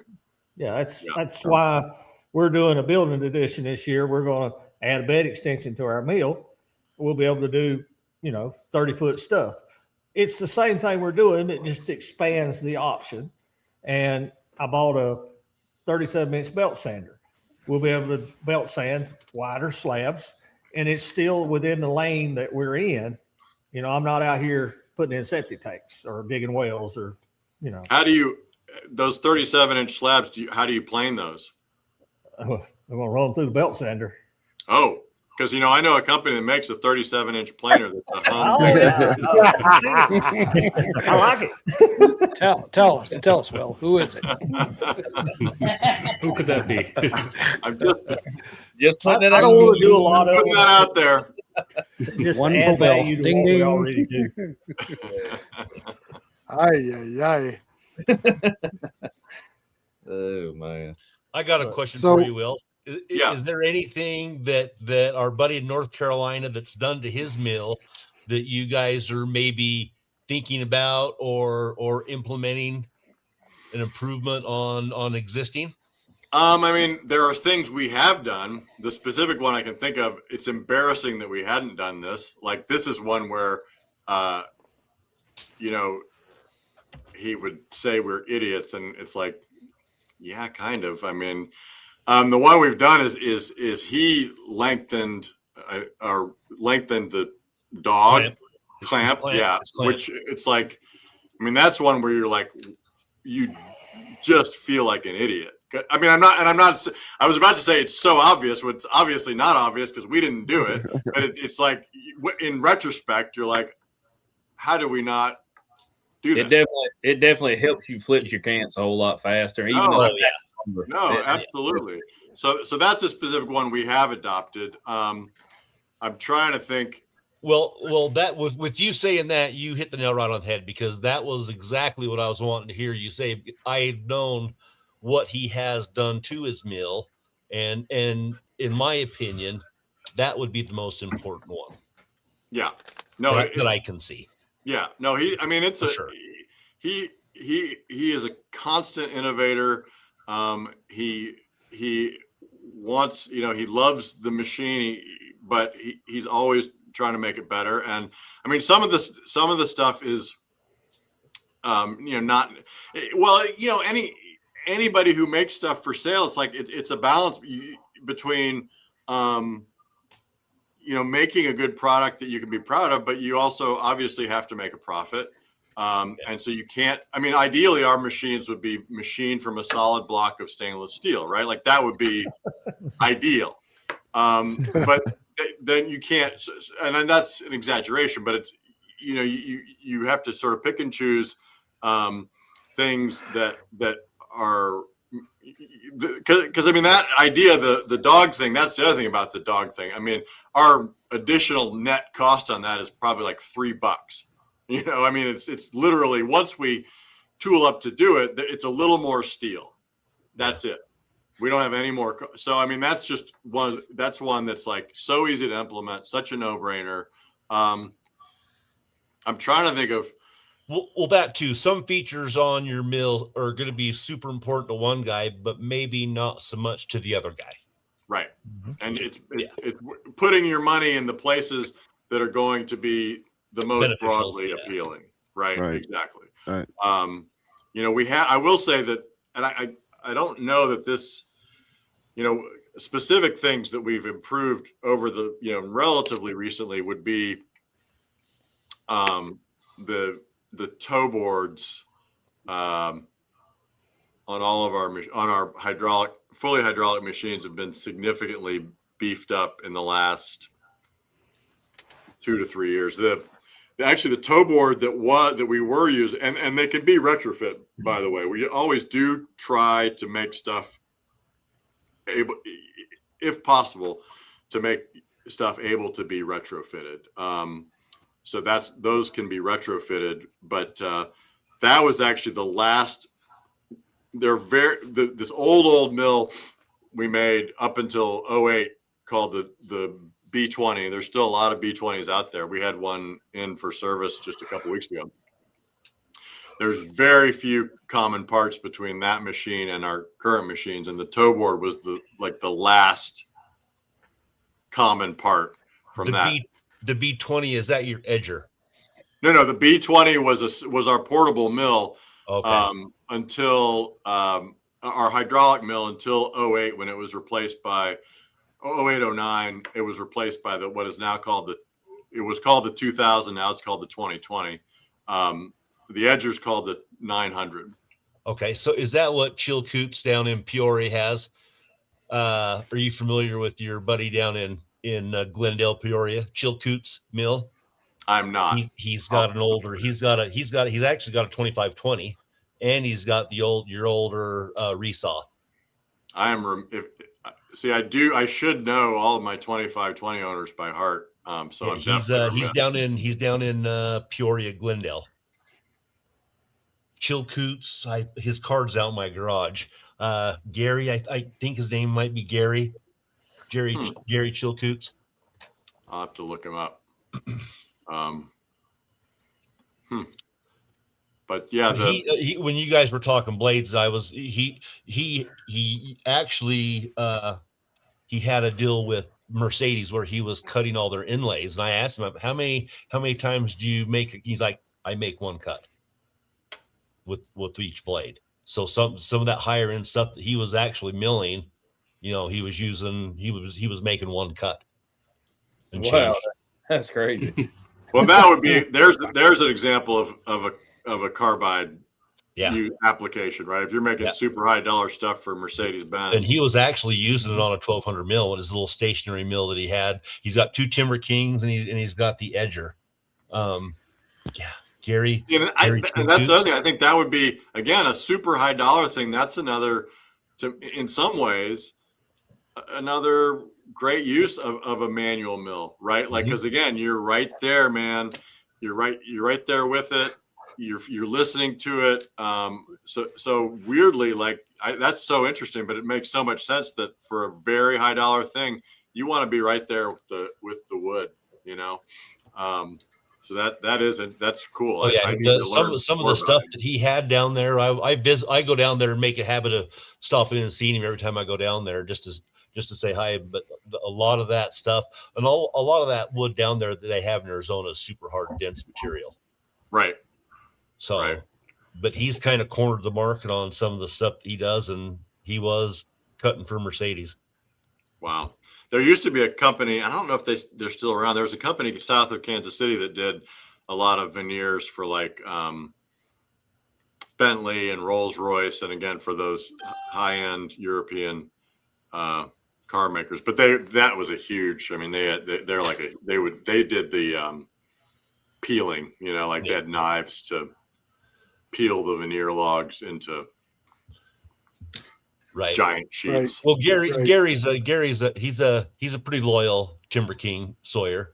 So I like to harass him when he'd want some Woodmaster dimensions, and I'd like to kind of harass him every time. I'm not home to Gary. Right. No, but he's a way good guy. Yeah. We actually had him on here last year for a minute.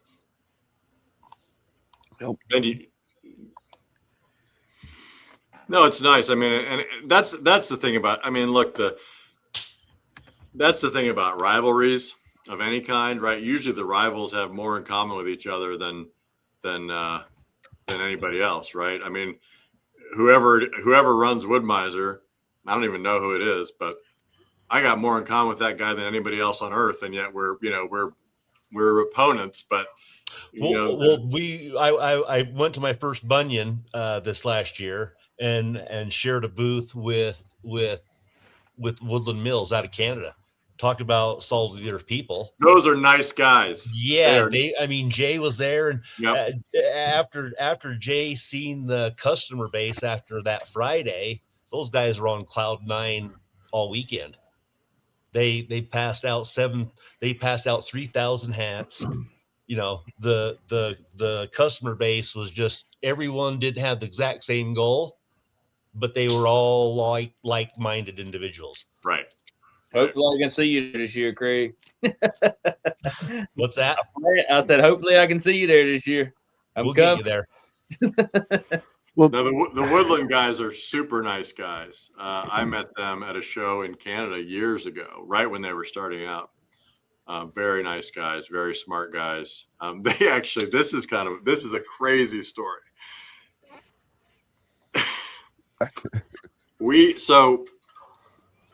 We had a guy who shall remain nameless, who was doing not technical drawings, but he was doing exploded drawings for us. Okay. And had done these exploded drawings for like the manuals. And then and then a couple of years passed.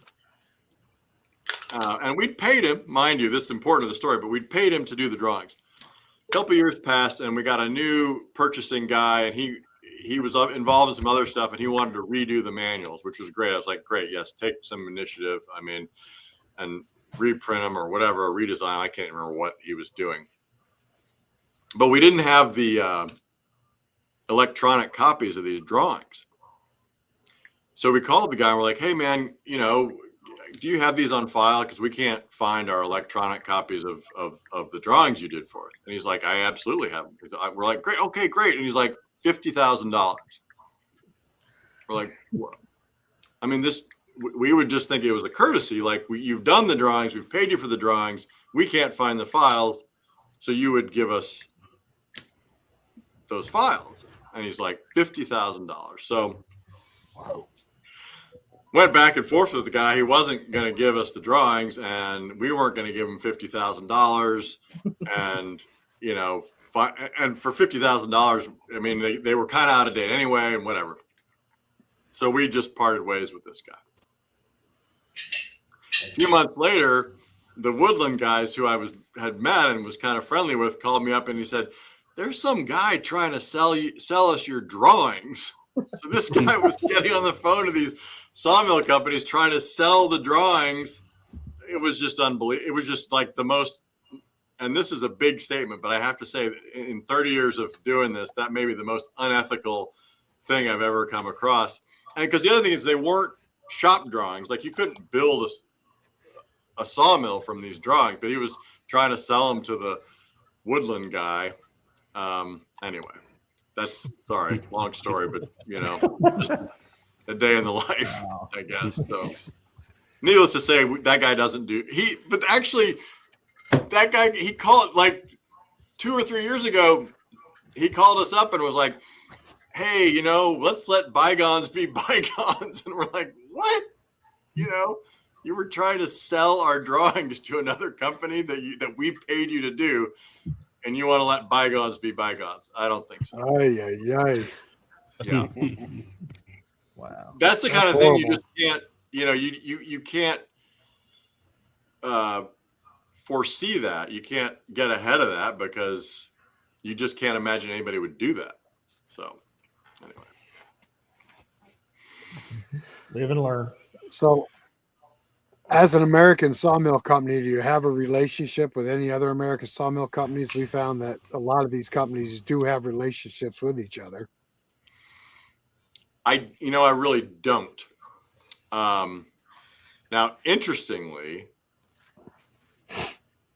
I have, Craig, just so you know, man, I have tried to make friends with a guy at Woodmaster. I send him a little email every Christmas. I send him a Christmas email, and he always gets back to me. He's always like, okay, Merry Christmas to you too, man. I have tried, but no, I don't really. I mean, I guess I haven't been in touch with the Woodland guys in a while. Those guys I was always pretty friendly with. Part of it is, you know, we don't do shows. And so I think that's where I a lot of noticed that at Bunyan. Yeah, that's where a lot of those relationships maybe start. I mean, we used to back when we did shows, for instance, we were pretty good buddies with the Baker guys. I don't know if they do the portable sawmill shows anymore, but They're at Bunyan. They were there. yeah. So we were buddies with those guys years ago. Friendly, and they'd help us, we'd help them. I mean, we were you know, but since we don't do shows, there are not a lot of you know, personal relationships. We have a lot of respect for our competitors because, you know, we know what they do and they know what we do. You know, we were basically doing the same things. Yeah, absolutely. Like I said, I mean, our rivals are also the people we have the most in common with. I mean, we have a lot of respect for, you know, cooks. They do a great job, and they're great folks, and take care of their customers. You know, I mean, and a lot of them, like, we're not we're not really a direct competitor with Woodland, at least not at this point. So that always makes it easier. We're not, we're obviously a direct competitor with Woodmaster. We're a direct competitor with Cooks. And so that makes that a little, tougher because you're fighting for the same customer base. Yeah, Yeah. exactly. But there are things that we have in common, and it is funny because in a lot of industries, like there will be an industry organization. So even though we battle it out, we recognize that we have common interests, and we don't. That's not something we really have in our industry, and that's a shame. And again, tried to the problem. I guess the problem really, though, the only way that something like that would work is if Woodmaster were involved, because Woodmaster is the biggest, of us. So and in some ways they don't have an incentive. There's Daryl right there. Remember I told Hey, that could be Daryl right there, buddy. I told the alarm guy 9 o'clock, and it's 9 o'clock. I probably should wrap it up, guys, if that's cool with you. Yep. That's fine. But let me make sure I don't get arrested. Give me 2 seconds. Hey, dude. See, that is his wife. He's saying it's the alarm guy. Get me out of here. It's 9 o'clock. Yeah. Yeah, on that question on the lube right there, Eric, I completely agree on the diesel fuel that with that Southern Yellow Pine with all the pitch. I mean, that tank probably holds 4 or 5 gallons. If I leave it half full, I can cut for a solid week on that. I mean, it doesn't take very much at all. I use 3 to 4 gallons a week. Maybe. Saw it all week long. Yeah, I mean, it's very little. And even I know the manufacturers can't recommend it, and that's fine. No, that's what I wasn't going to say. The manufacturers can't recommend it, but it's my meal. I bought it. I'm going to run what works. There's a 5-gallon bucket of spindle lube right over there. Everybody says is the best crap ever made. It's garbage. It don't work. I've tried it. I absolutely agree with you. It is your mill. You use it how you want. But you have a Woodmaster, right? Yes. Yeah. So I'm helping out my friends at Woodmaster. If you have belts go bad prematurely or bearing races go bad prematurely, don't you dare call Woodmaster and get mad at them about it. I'm joking. You gotta, I mean, it is hard on anything that's plastic or rubber. So, you just got, that's my, because it absolutely works. I mean, we can't recommend it. It absolutely works the best for that situation, but you do have to know that it's hard on. And I use, basically. and I'll be honest with you, we first started, we took what everybody said, use dish soap and water. And in an 8-hour day, I'd go through 10, 15 gallons of water and the mill just be covered up. And when we sold that mill, the only rust that was on that mill was because of running water. Right. This new mill's never had water in it. Your blade guards and everything. I mean, your wet sawdust packs in there. It starts rust. There's a guy right down the road from me who runs soap and water forever in his 2000 mill, and it looks 20 years older than what it's supposed to look. Yeah. And not only does diesel keep the pitch off your blade, it also takes better care of your blade because it puts that oil film on your blades. No, absolutely. And we use very little. Diesel costs money. It's $3.70 a gallon right here now. That's the thing with Gary's all his upgrades on his mill. The wiper system, the blade wiper system keeps it from atomizing and blowing all over the place. It's put directly on the blade with the wiper system, and you don't waste a bunch of extra stuff. Yep. I'm just saying, Neil, don't you ever try to get me to warranty guide roller bearings. That's all I'm saying, man. I'm about 4 to 6 a set. I always got spare ones. I keep a 10-pack of guide wheel bearings for that reason. And I also grease every morning before I start. You know what I mean? I mean, Oh, it's just that the preventative maintenance is the best maintenance you can possibly put on any equipment. Well, Yeah. Oh yeah, And we- best, Before best you we've go, found you know- is actually transmission fluid. Yeah. Good ATF on your up and down movement, any of your moving parts, anything that's going to get sawdust sprayed against it. On your Really? rails and your chains on Yeah. the TimberKing, what it rides on, it keeps all that down. Your mill always runs a whole lot smoother. I can clean my meal up before we can take lunch with my hand. Reach up there and grab the rails and just wipe the sawdust off of it. Reapply some ATF. We come back for lunch. We'll saw till quitting time. I can reach up there and wipe it off by hand. Reapply some ATF, and that pitch don't stick That's right. to the tower on a Woodmaster. Guys, I got to run. Thanks, Will. Thank you Thank very you. much. Thanks Thank to all you of very you. much, Will. Thank you all so very much. It was really fun. Real pleasure. Be glad to come back sometime if you'll have me. But if you Anytime. don't, I won't be hurt. Absolutely. And I really appreciate it. Hey, Woodmiser guys, like I say, if you ever have the opportunity, I would be more than welcome the opportunity to make some connections over there, because I think it would probably strengthen. There are areas where all of us could potentially work together. So just if Absolutely. anybody ever asks, I'm Yep. more than open to talking. So Yeah. appreciate it, you guys. Have a great rest of your weekend, and Thanks, Thank you. Will. we'll see you next time. Thank you so much. Thanks, Will. Thank you, you. It was Will. an Thank you, honor. Will. It was Yeah. an honor. All right. Bye-bye. I see Joe Main jumped in on our chat. Good to see you, Joe. Hey, Joe. He just got home, he said. Oh, He's been on a That hot was date with Mama, great. probably. it is 10 o'clock.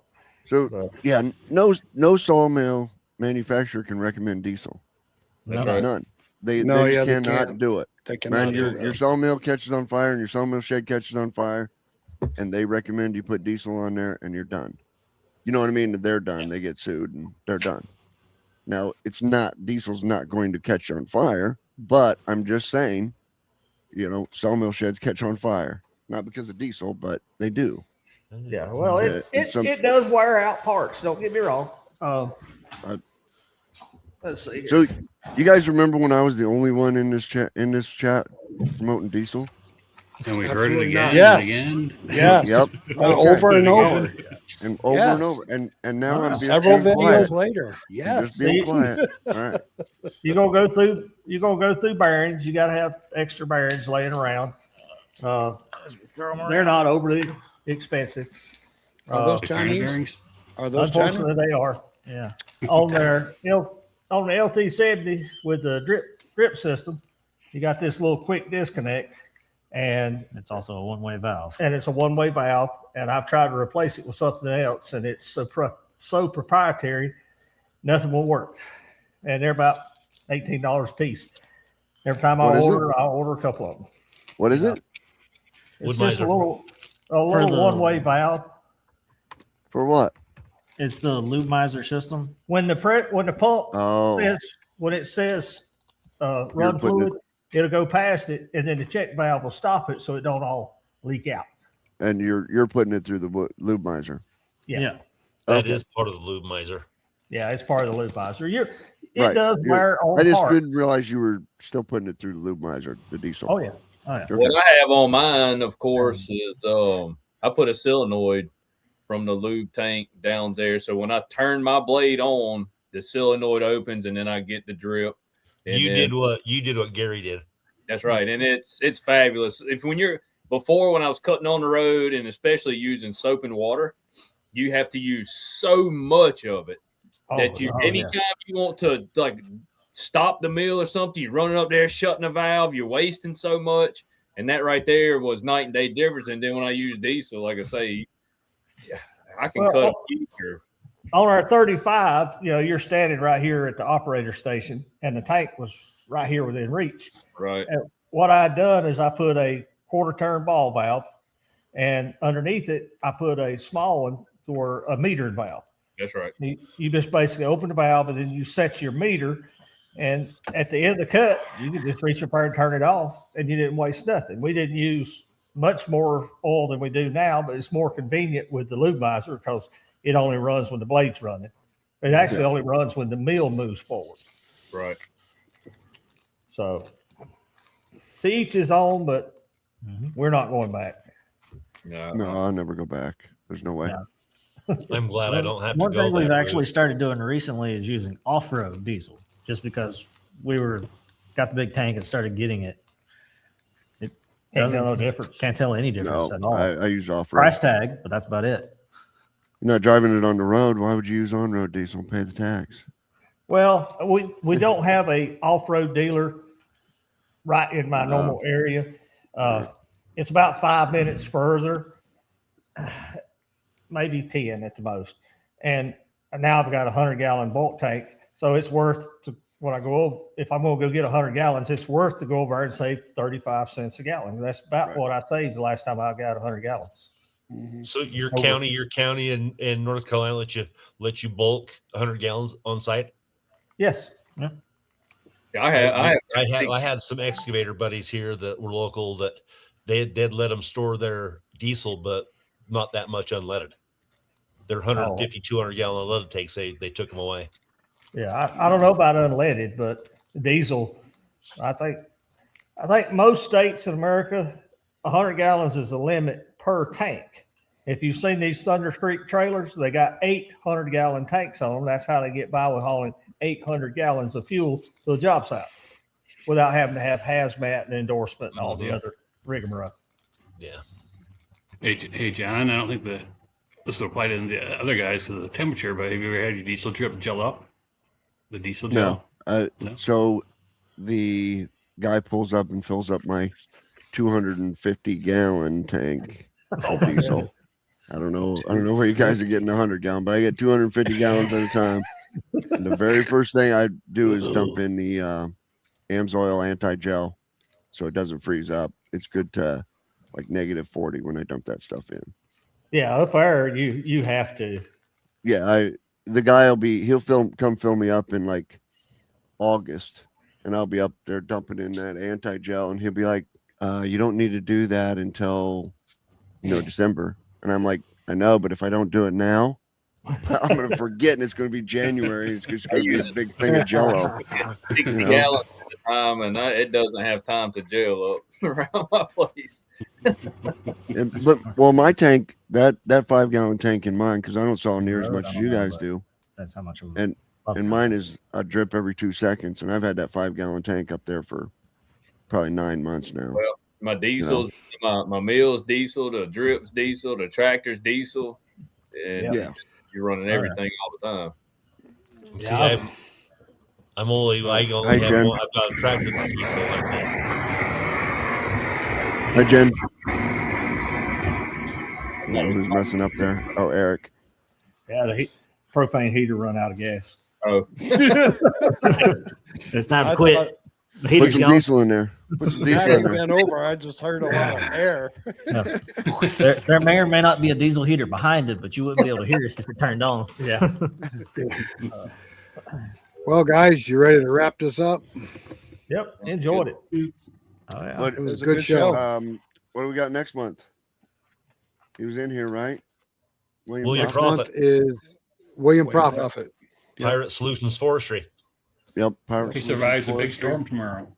YouTube Yeah. channel. Yep. Super good guy. Met him at Bunyan. Could have talked to him for 2 days. And that's on the 21st too. The third Saturday next month is the 21st. Correct. This is the 21st. So Yes, it is. It's all right. All right. It's already created, so all you guys got to do is add to it, whatever. yep, we will. We will see you next month. Okay. All right, Good to guys. see you, All right, Paul. everybody. Likewise. Thanks, everybody, for stopping by tonight. And we really appreciate you guys engaging with us. And we will see you on the third Saturday of next month, which will be the 21st. Make sure you join us for William Prophet and Pirate. What is it, Craig? Pirate Solutions Forestry. Cape Cod. Pirate Solutions Forestry YouTube channel. Cape God. Correct. Cape God. All right, everybody. Have a good night, and we will catch you next month. Everybody stay around just a minute. We want to thank everybody for stopping by the show tonight. And remember, it's the third Saturday of every month that we all gather and on the show. See you later, guys.